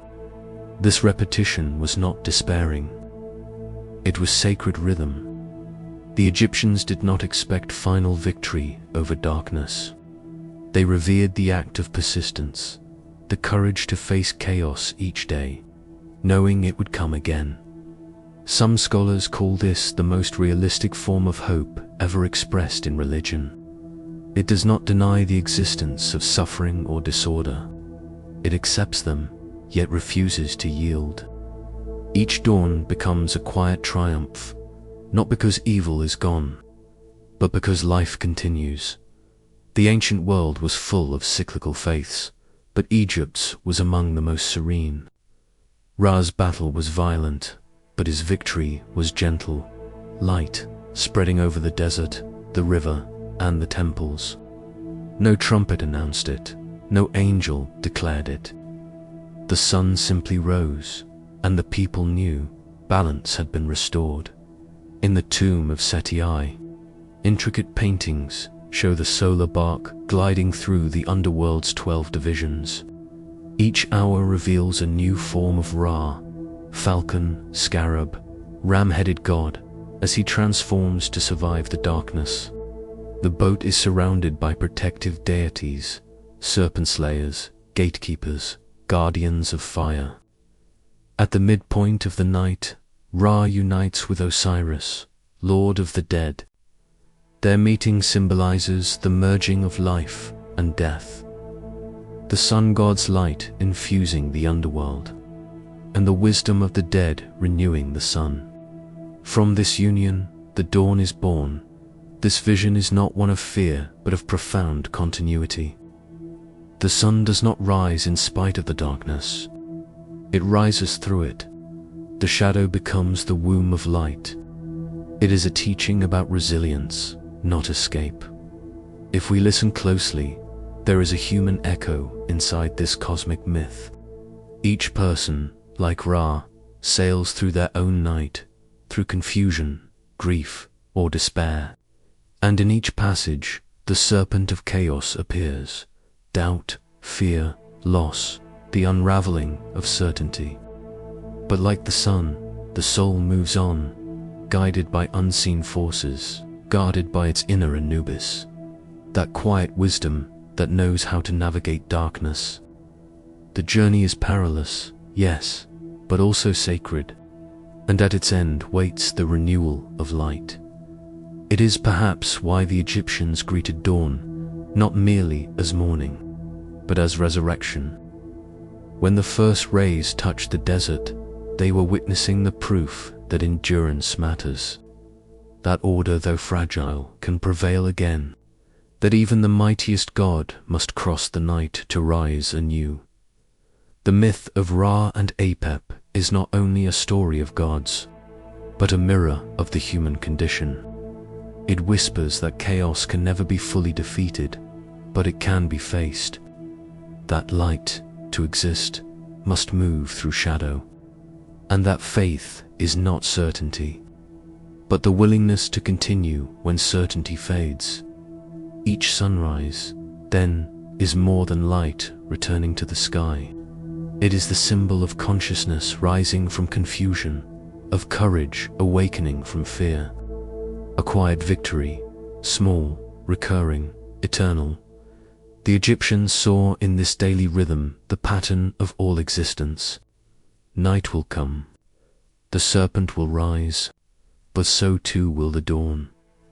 And perhaps that is the truest form of eternity, not in escaping the struggle, but in enduring it gracefully forever. Chapter 19. The Hymns of the Hidden One, Prayers to the Jackal, God across the dim corridors of ancient tombs. Carved in fading ochre and shadowed gold, there are hymns still whispering. They are prayers to one who walked between worlds, the Hidden One, Anubis, not the god of terror as later centuries imagined him, but the quiet guardian who listened when all other voices had gone silent. These hymns were not written to be read by the living. They were offerings, vibrations of trust left in stone and papyrus for the long journey beyond the body. When a soul stepped into the western lands, it was not the pharaohs or the sun god they first called to. It was Anubis, the one with the calm gaze, the one who knew every turn of the darkened path in the earliest pyramid texts. Dating to more than 4,000 years ago, Anubis appears as Imi. He who is upon his mountain. The mountain was the necropolis, the sacred high ground overlooking the land of the living. From there, Anubis watched. He saw not only the kings of Egypt, but the quiet ones too, the artisans, the mothers, the forgotten dead whose names dissolved in sand. To them, he was not a distant deity. He was presence itself. One hymn from the coffin texts reads, "O Anubis, you who are in front of the divine booth, you who guard the secret chamber, you who bring the heart of man before its truth." These words reveal a devotion that is not about fear, but about trust. Anubis is called he who brings the heart, not as judge, but as guide. The Egyptians did not see death as punishment. They saw it as a continuation, a careful transition that needed supervision. And that supervision came in the shape of a jackal, sleek and still. Its golden eyes reflecting torchlight in the deep hallways of the tomb. The image of Anubis, black fur gleaming, upright ears listening, carried meanings beyond the surface. The color black was not chosen for darkness or evil. It represented fertility, the rich soil of the Nile after the flood. It was the color of renewal. To call upon Anubis in black form was to call upon the mystery that ends one life and begins another.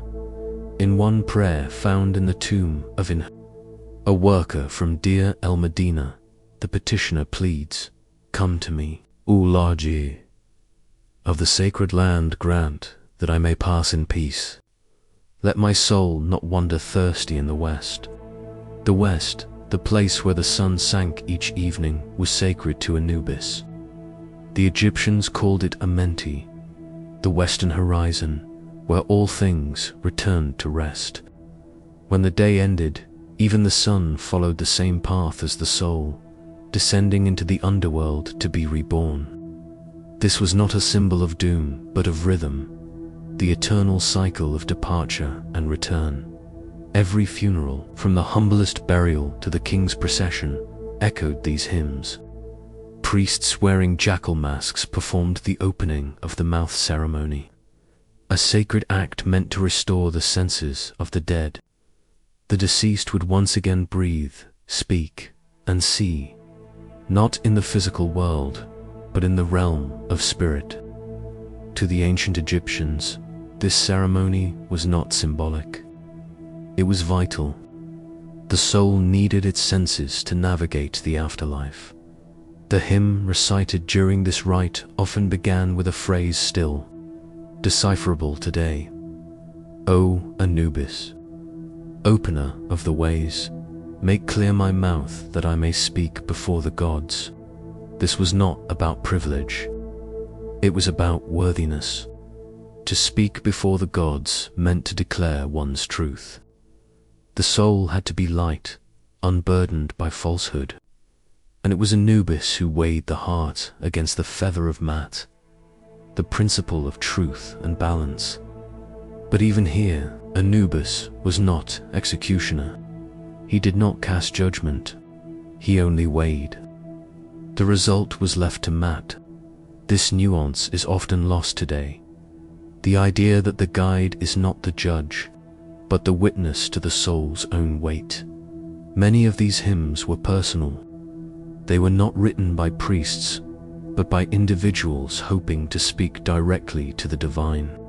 On fragile papyri, some wrote their own names beside prayers, hoping that in doing so, they would be remembered in eternity. A common refrain appears across centuries. May Anubis hear me when I am silent. There is a gentle beauty in that plea, a recognition that silence itself is a kind of prayer. The Egyptians believed that speech carried power, but so did stillness. To be heard in silence was the highest form of trust. Archaeologists working in the necropolis of Saqqara discovered a series of small, votive stelae carved not for pharaohs but for ordinary citizens. Many were dedicated to Anubis. The inscriptions were brief, almost whisper-like, for Anubis, Lord of the Western lands. May he grant safe passage. One piece, belonging to a man named Horemheb, contained a more personal touch. I have followed you, O Anubis. I have walked where you walk. Let me not be lost in the fields of night. Here, the tone is not ritualistic. It is intimate, almost human. The relationship between the devotee and the god feels less like worship and more like companionship. Anubis was the silent friend at the end of all roads, even in later periods. When Osiris rose as the central deity of the dead, Anubis remained. He stood beside Osiris, performing the embalming, guarding the gates. The Greeks who came later saw him and named him Hermanubis, the messenger between Hermes and Anubis, linking the Egyptian and Hellenic worlds. Yet even through translation and empire, his essence did not change. He remained the bridge, the stillness between endings and beginnings. Modern translations of these hymns often emphasize the fear of judgment, but the original tone is softer. They speak of order, clarity, and readiness. The Egyptians did not beg for mercy. They sought understanding. To them, Anubis was not the punisher of sin, but the restorer of balance. If one listens closely to these ancient words, one can almost hear a melody beneath them, not loud, not triumphant, but patient. A hymn that sounds like breathing, the rise and fall of the desert wind, the quiet rhythm of eternity moving just beneath the surface of time to those who fear death. These hymns offer an alternate vision, that there is no terror in the unknown, only transition. That there is someone or something that waits with understanding, ready to guide you through the darkness. Just as he guided countless souls before you, so when the ancients whispered, "O Anubis, protector of those who sleep, open the way for me," they were not praying for escape. They were acknowledging the sacred path ahead, the stillness before the dawn of another beginning, and perhaps, in the silence that follows, you too can sense what they once felt, that the hidden one is not gone, only listening, still guarding the western horizon, still weighing the hearts of those who seek peace. Chapter 20. The Desert as Memory, when stones remembering the stillness of the Egyptian desert. There are no echoes, only memory. The wind carries no sound of the living, yet beneath the sand there are whispers older than the first written word. Every stone, every dune, every hollow tomb still holds what was once spoken. For the ancient Egyptians, the desert was not emptiness. It was eternity made visible. They called it Deshrat, the Red Land, the boundary between life and what came after. It was both the protector and the destroyer of memory. To the living, it seemed barren. To the dead, it was sacred ground. When a body was carried into the desert, it was not being abandoned. It was being entrusted, given to a landscape that would not decay. The dry air, the silence, the unbroken horizon all became guardians of intention. The Egyptians believed that the desert remembered not only names and faces, but gestures, prayers, even thoughts left unspoken across thousands of years. From the necropolis of Saqqara to the Valley of the Kings. One pattern remains. The desert became the keeper of civilization's memory. Temples were built not in fertile lands, but at the edge of desolation. Why? Because only in silence can the sacred endure. The Nile gave life, but it was the desert that preserved it. Papyrus rotted by the river, but stone survived in the sand. Cities rose and fell with the floods, yet tombs carved into dry cliffs remained untouched in this way. The Egyptians achieved something remarkable. They made memory a material thing. To write, to carve, to embalm, all were acts of preservation. Memory was not an idea. It was a construction. One ancient inscription reads, "My name is carved in the mountain. I shall not vanish, for the desert will guard me." To modern ears, this may sound poetic, but to them, it was fact. The desert was alive with continuity. The sand dunes themselves were seen as breathing entities, shifting, consuming, and revealing. Entire cities were swallowed, only to be rediscovered centuries later, perfectly preserved.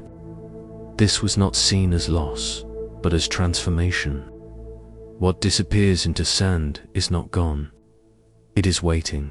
The city of Amarna, built by Pharaoh Akhenaten, is a haunting example. Once radiant with temples to the Aten, the solar disk, it was abandoned and reclaimed by the desert within a generation. For over 3,000 years, it slept. When modern archaeologists uncovered it, they found streets, homes, and walls still carrying the touch of paint. It was as if time had only paused. The Egyptians might have said, "The desert remembered, even today." Standing amid the ruins of Amarna, there is a stillness unlike anywhere else. The air carries a weight, not heavy, but watchful. The stones feel as though they are listening. To the ancient mind, this endurance was divine. They called the preservation of truth, jet, eternal time, the kind that does not flow. In contrast, the everyday time of seasons and movement was neha cyclical, repeating, like the sun's rising and setting. The desert belonged to Jet. It was the realm where nothing truly ended. Every tomb was therefore not a place of death, but of suspension, where a life could continue in stillness. Hieroglyphs on the walls were not decoration. They were incantations meant to reactivate memory each time they were seen or spoken. When priests entered these tombs, their recitations were not for the dead, but for the stones themselves. They believed that words vibrated through matter, awakening the memory contained within. A tomb, once activated by sound, became a living archive. Modern science now sees what the ancients somehow knew, that the desert's dryness creates. A natural time capsule. Wood, textiles, papyrus, even human skin remain intact. But what the ancients added was meaning. They believed the preservation of matter ensured the survival of spirit. If the body endured, the soul could find its way home. If the name was written, the identity remained whole. If the temple stood, the gods would not be forgotten. Memory was immortality, and so, when the Egyptians built their monuments, they were not building for history. They were building for remembrance, for a conversation that would continue long after the living world had moved on. The Great Pyramids themselves are not only tombs, but statements of endurance. Their geometry reflects the cycle of the sun, the four directions, and the eternal horizon. Beneath each one, inscriptions plead not for salvation, but for remembrance. The pharaohs knew their power would fade. What they sought was continuity, a way to remain known, not to people, but to the universe itself. Even the smallest graves carried this intention. A simple limestone tablet might bear the words, "May my name be spoken as the river flows." The belief was that each spoken name reawakened the person's soul. To forget was to die twice, once in body, once in memory. The desert then was not a grave. It was a sanctuary against oblivion. Sometimes the desert gives memory back. Archaeologists often describe the sensation of uncovering an artifact buried for millennia, the feeling that the past is exhaling. A papyrus unrolled after 3,000 years still carries the scent of oil. A footprint pressed in ancient mud emerges again, fragile yet defiant. In those moments, the ancient Egyptian belief proves itself right. Nothing is truly lost. It only waits beneath layers of silence. This idea that the past can be revived shaped how Egyptians saw existence itself. To them, the gods were not confined to myth. They were forces embedded in the physical world, revealed through memory. Anubis, Osiris, Thoth, all were present wherever ritual restored awareness. The desert, in this light, is more than a landscape. It is a spiritual field. When the wind moves across the dunes, it reshapes the surface while keeping the essence untouched. This mirrors the Egyptian idea of the soul, the ka and ba, changing form but retaining truth. The silence of the desert also holds a paradox. It is absolute, yet filled with resonance. The ancients said that in the hush before dawn, one could hear the gods breathe. Today, that silence remains, though the gods may have different names. Perhaps that is why even modern visitors feel something when they stand before the ruins of Abydos or the tombs at Luxor. Not awe, exactly, but recognition. A quiet stirring, as if part of the self remembers what the mind cannot name. If memory can be preserved in stone, then perhaps it also lingers in us. The Egyptians believed that the human heart, the IB, recorded every act, every emotion. When weighed in the hall of truth, it revealed not only deeds, but intentions. The heart was the desert within, storing every moment like grains of sand, indistinguishable yet complete. In this sense, the desert outside was a mirror of the desert within, both eternal, both shaped by the winds of time, both holding what others forget. And so, when we speak of ancient Egypt as a civilization of monuments, we often overlook the deeper meaning. Those monuments were acts of memory. They were promises made to the silence, each hieroglyph carved into stone, each offering laid before a statue, each burial wrapped in linen. All were ways of saying, "I remember, and I will be remembered, even now." When you look at those same stones, eroded, sun-bleached, you are part of that remembering. You are fulfilling their wish. You are continuing their ritual. The desert, after all, forgets nothing. It keeps the rhythm of the past beneath its surface, holding every breath of prayer, every trace of devotion, every spark of life that once moved across its face. And though it seems silent, it is listening, always listening, for those who still remember how to listen back. Chapter 21.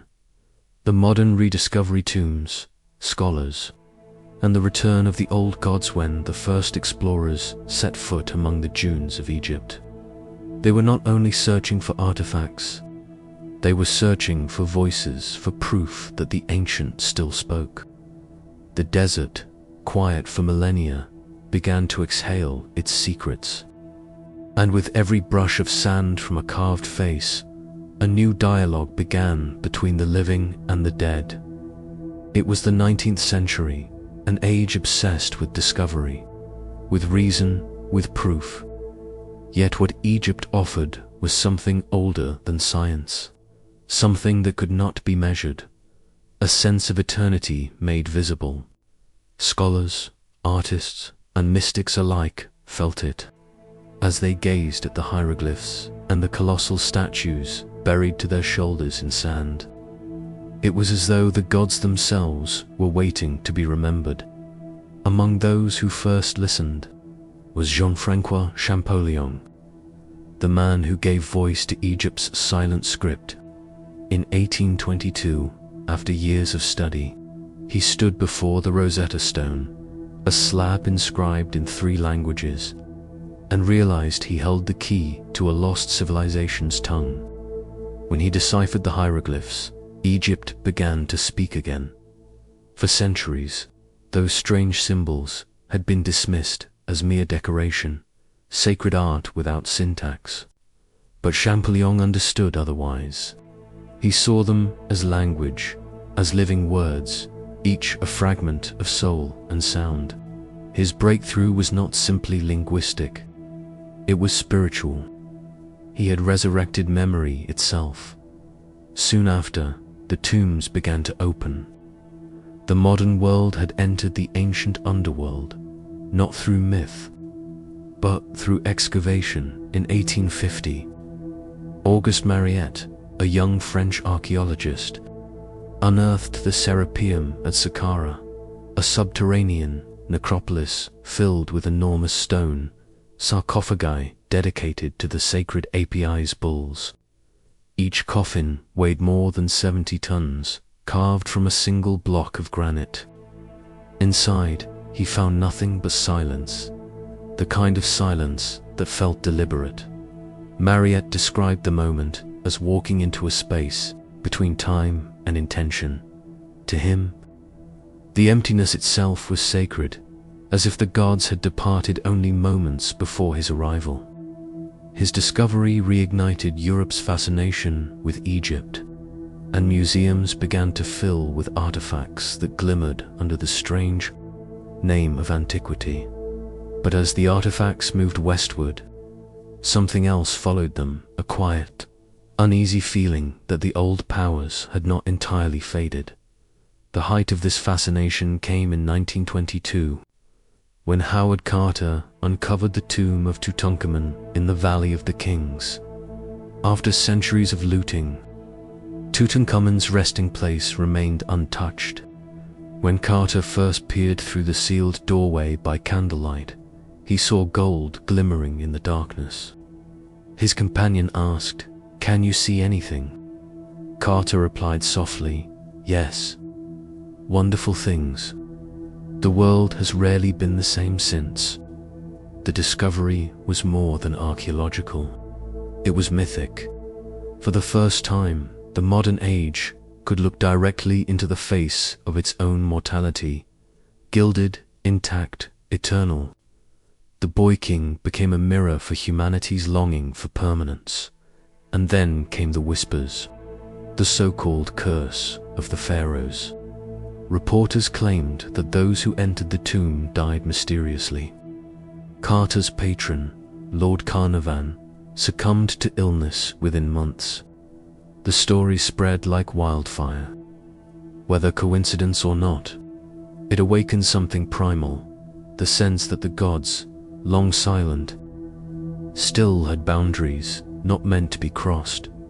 Yet for the Egyptians, these discoveries were not curses, but they had built their tombs precisely for this, to be found again, to ensure their names would not vanish. The moment an archaeologist read a hieroglyph aloud, the ancient person's soul, the Ka, was believed to stir. In this way, archaeology became a ritual of resurrection. Each tomb opened, each name spoken, each relic studied. All were acts of remembrance.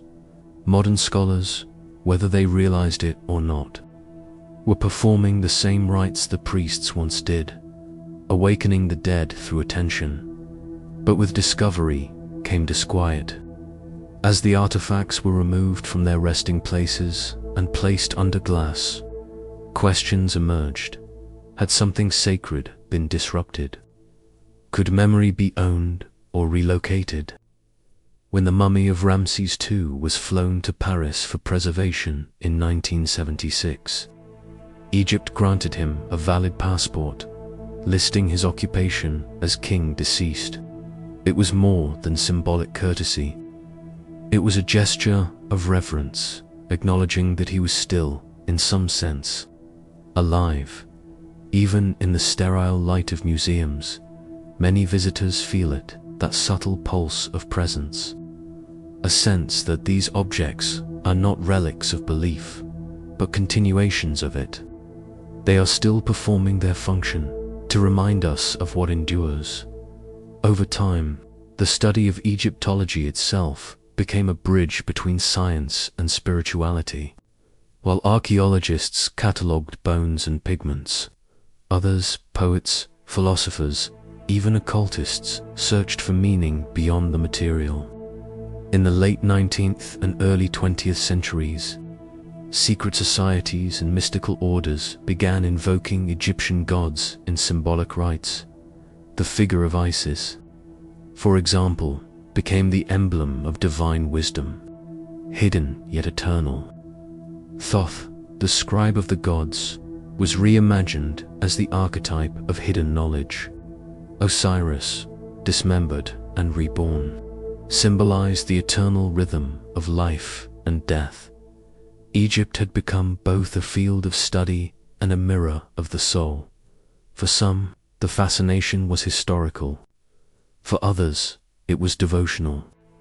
In either case, the effect was the same. The gods of old were being remembered again, in new languages and new forms. Today, Egypt's monuments still inspire the same mixture of awe and intimacy. Standing before the Temple of Karnak or the Colossi of Abu Simbel, one cannot help but feel that time has folded in on itself. The modern visitor, holding a phone to take a picture, is performing the same impulse as the ancient priest who carved an inscription to preserve, to bear witness, to make sure that this moment will not vanish. The rediscovery of Egypt, then, is not just historical, it is psychological. In unearthing the tombs, humanity unearthed its own fascination with immortality. We rediscovered our need for ritual, our reverence for silence, our fear of forgetting. The old gods never returned as statues or storms. They returned as questions. Why do we build monuments, even now, when we know they will crumble? Why do we write names when we know they will be forgotten? Why do we look at the faces of the dead and feel something stir within us that has no name? Perhaps because, as the Egyptians believed, to remember is the first act of creation. To speak the past aloud is to shape the present anew. When Champollion translated a single sign, when Carter lifted the first stone, when every visitor reads the words carved in gold, each becomes part of the same ancient chain of memory. Archaeology, in the end, is not a science of the dead. It is the art of listening to what still breathes beneath silence. Even now, the desert waits. Beneath layers of sand, there are tombs untouched, names unsaid, eyes unblinking in the dark. They are not lost. They are resting, and perhaps that is the truest rediscovery of all, that eternity was never a place to reach, but something always waiting beneath our feet, whispering patiently for us to remember. Chapter 22. The Psychology of Afterlife. What Anubis still teaches in the ancient silence of Egypt's western desert, where the horizon blurs into the color of bone and dusk. One figure stands unchanged across the millennia, a black jackal poised before eternity. Anubis, the guardian of thresholds, the silent conductor of the soul. He has never fully disappeared. His name still feels familiar when spoken aloud. His form, half man, half jackal, still evokes both comfort and unease. It is as if the human mind, across all ages, recognizes something essential in him, something that transcends religion and becomes archetype, in the temples of Abydos and Sakar. He was once depicted overseeing the weighing of the heart, the most delicate moment of existence, when truth and illusion were separated. The Egyptians called this moment psychostasia, the weighing of the soul. A feather, representing Mat, was placed on one side of the scale, the heart of the deceased on the other. If the heart was light, the soul passed freely into the field of reeds, a paradise resembling Egypt itself, only perfected. If the heart was heavy, burdened by deceit or cruelty, it was devoured by Amit, a monstrous hybrid being, part lion, crocodile, and hippopotamus. But Anubis was not judge. He was the guide, the one who led the soul safely to its reckoning, the calm in the chaos between death and what lies beyond it. To the Egyptians, this role was sacred, because in the moments after death, the soul was said to be confused, afraid, even unsure of where to go. It needed a steady presence to lead it through shadow.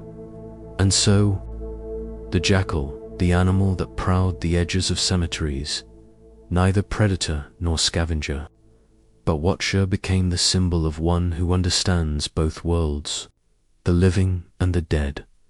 Modern psychology might call this the archetype of transition, the inner guide that helps the human mind accept change, loss, and transformation. Every civilization has its Anubis, a being who teaches that endings are not annihilation, but passage. Carl Jung once described such symbols as mirrors of the psyche, ancient languages, expressing universal truths about human consciousness. The figure of Anubis, then, is more than a relic of Egyptian theology. He is a reflection of something that still lives within the collective imagination, the need to find grace in the unknown. When people today dream of death, it is often not death itself that terrifies them. It is the uncertainty, the fear of being unanchored, untethered. And so, across time, humanity has imagined psychopomps, guides of souls, to make that passage feel less final. Hermes in Greece, Coron on the Styx, the Valkyries in Norse myth, Yama in the East, and Anubis, patient as the desert, leading one heart at a time toward its truth. To the Egyptians, the afterlife was not an abstraction. It was continuity. They did not speak of the end. They spoke of becoming Osiris, of being reborn in the light of Ra, death. To them was a second birth, an Anubis, black as night, represented not darkness but fertility, the rich soil of the Nile that made life possible. His color was symbolic of regeneration, not decay. In him, death and renewal were one breath. Even his association with embalming was not grim but protective. The embalmers were called priests of Anubis. They worked with reverence, believing they were preserving the vessel that the soul would one day recognize again. In a way, mummification was the first ritual acknowledgement that memory itself is sacred, that what has been loved should be preserved today. We may not practice these rites, but the instinct behind them remains. We still keep the photos, the last messages, the favorite songs. We preserve our dead not in linen and resin, but in memory, because something within us refuses to believe that what once held meaning can ever be meaningless. If one listens quietly, Anubis still speaks, not in words, but in the calm he represents. He reminds us that the unknown can be navigated, that grief is a form of devotion, and that the role of a guide, whether mythic or psychological, is to walk beside us until we no longer fear the dark dot. In modern therapy, there is a concept called holding space, to sit with another person's pain without judgment, without rushing to fix it. Anubis, in essence, is the eternal symbol of holding space for transition. He neither condemns nor consoles. He simply accompanies, and sometimes that is the greatest mercy of all. The mythic weighing of the heart can also be seen as a metaphor for inner balance, the lifelong practice of keeping one's conscience light, not through perfection, but through awareness. In ancient Egyptian thought, Mat was not merely law, she was harmony, the balance of the universe. To live by Mat was to align oneself with truth and compassion. Anubis scales remind us that every thought, every choice adds weight to the unseen in the end. Perhaps the feather is not measured against the heart of the dead, but against the heart of the living. Each moment we act from truth or fear. The story of Anubis, like all ancient myth, was never meant to end. Even in the Christian era, when old gods faded into allegory, the image of the weighing of souls persisted, carved into cathedrals, painted in medieval manuscripts, reimagined by mystics. The scales became the symbol of divine justice, of moral equilibrium. It is as if humanity could not let go of that quiet, cosmic image, the heart, the feather, and the guide standing in silence. In psychological terms, it may represent the human need to believe that the inner life has meaning, that the way we live is somehow measured, not by others, but by the invisible order of things. And so, the figure of Anubis endures, not as superstition, but as a mirror. He stands at the edge of every transformation of life, of grief, of change, whispering the same ancient lesson that endings, when met with dignity, can become beginnings. Some scholars suggest that Anubis' calm, meditative gaze reflects the Egyptian relationship with time itself. For them, time was circular, not linear. What dies returns, what sets will rise again. The Nile's flood was proof, a death of dryness, followed by renewal. Anubis, then, is the reminder that there is rhythm even in stillness. That the desert, though it seems lifeless, is full of seeds waiting for the right season. In that sense, death, personal or symbolic, is only a resting season. The guide does not hurry the soul. He waits. To meditate on Anubis is to meditate on the art of acceptance. The acceptance that everything changes. That loss is not punishment, but participation in the larger order. He teaches the same lesson found in every mystic tradition, that to die before dying is to learn how to live without fear. And maybe that's why he still appears in our culture, in art, in tattoos, in quiet fascination. Because on some level, people still seek the peace he represents. Not the promise of eternity, but the serenity of transition. Every civilization must eventually face its own mortality. Ruins are, in a way, the mummified bodies of cultures, preserved by time, watched over by silence. Perhaps Anubis has never left the desert because his work is not done. He waits not only for the souls of the departed, but for the understanding of the living. That death is not the opposite of life. It is its teacher. And so, in the stillness of the modern mind, amidst the noise of progress and denial, Anubis endures as a patient whisper. Every ending, he reminds us, is simply a different kind of dawn. Chapter 23.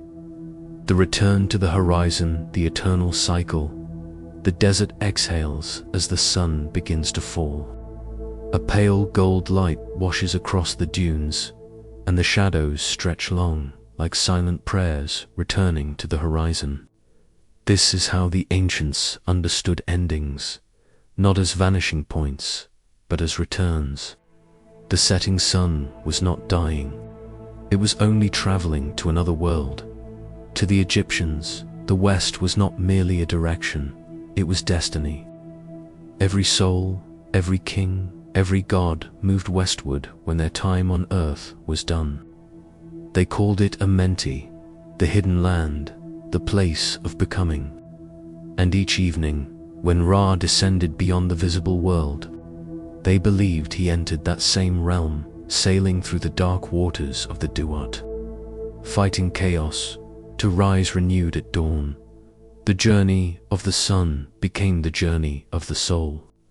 The horizon was the threshold, a bridge between this world and the next. In the Valley of the Kings, the tombs of pharaohs curved deep into the rock, painted with the story of this eternal voyage. The walls show Ra's solar bark gliding through 12 gates, one for each hour of the night, watched over by serpents, stars, and gods. To follow these scenes is to walk through a cosmic map of renewal. Death, they believed, was a process of passage, not destruction, but transformation. Even the word they used for the tomb, Purget, meant house of eternity, a dwelling, not a grave. A place where the soul rested before its next rising. And so, the western horizon became sacred ground. Every necropolis, Thebes, Abydos, Saqqara, faced west. Every temple aligned with the path of the setting sun. In their architecture, one can still feel their philosophy that to face the west was to face home. But perhaps what the Egyptians understood most deeply, and what modern minds still wrestle with, is that the soul, like the sun, never truly disappears. It merely changes form.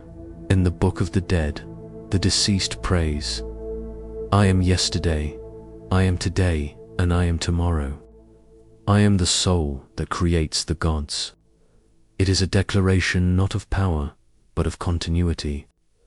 To live rightly was to participate in the rhythm of creation itself, to align one's heart with Mat, so that even in death, harmony remained unbroken. This is why their funerary texts were not laments, but instructions. They were manuals for awakening. Each spell, each hymn, was a reminder that life and afterlife were two halves of one breath. In the great myth of Osiris, that truth takes human form. Osiris is slain, dismembered, and cast into the Nile. Yet through love and remembrance, he is made whole again. His death gives life to the land. His resurrection ensures the return of the harvest. And in every Egyptian funeral, the soul was said to become Osiris, to undergo the same sacred cycle of dissolution and return. The myth was never about a single god. It was about the pattern that governs everything, the falling and rising, the breaking and rejoining, the endless pulse of renewal, even the hieroglyph for eternity. The Shen ring, a circle without beginning or end, captures this same wisdom. The Egyptians did not picture time as a straight line stretching towards some final destiny. They saw it as an orbit, a horizon eternally folding back into itself. Archaeologists have uncovered thousands of amulets shaped like scarabs, small green stones carved in the form of the dung beetle. To modern eyes, it seems an odd choice for a sacred emblem. But to the Egyptians, the scarab embodied the most powerful metaphor of all. Each day, it rolled its sphere of earth across the desert, just as the sun rolled across the sky. It was the living symbol of persistence, of creation renewed through effort and faith. To hold a scarab was to hold the promise that life would always continue, no matter how dark the night became. The Egyptians even placed heart scarabs over the chests of the dead, engraved with a plea, "Do not stand as a witness against me in the hall of judgment." It was not fear that inspired this, but tenderness. They wished the heart to remember only the goodness of life in that gesture. one can sense their quiet optimism, the belief that within every being lies a spark that survives decay. If one stands today among the tombs of Thebes, there is a silence that feels alive. Wind moves through the corridors where kings once slept, and the walls still shimmer faintly with pigment, blues and reds and golds that once told of eternal light. Even after 3,000 years, the message remains clear. The journey continues. The pharaohs did not build monuments to preserve themselves, but to preserve memory, the ongoing dialogue between the seen and unseen. For them, death was not an interruption of consciousness. It was a migration of awareness, and perhaps, in a psychological sense, that belief has never left humanity.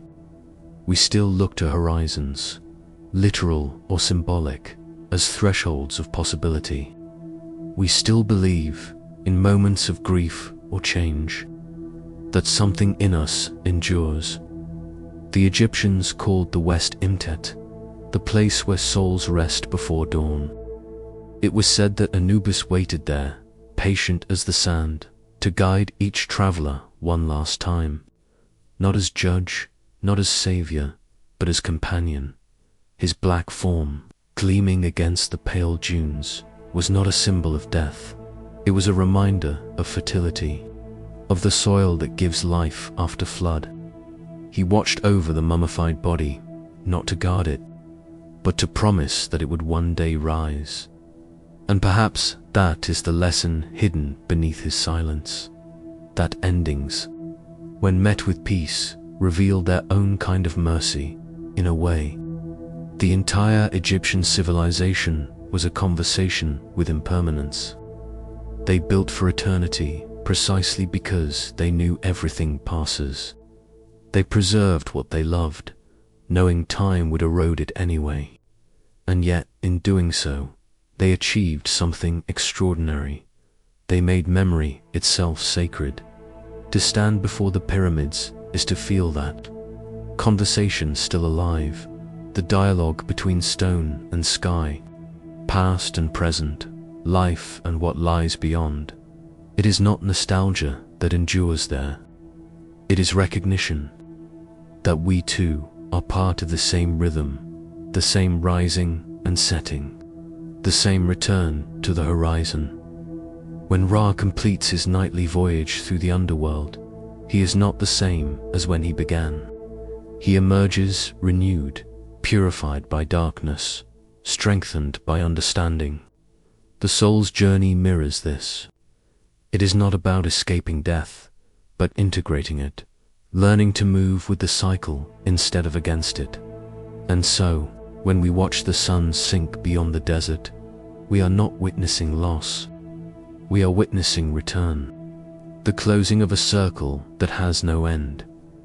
The Egyptians believed that every dawn was a resurrection, not only of the sun, but of the human spirit.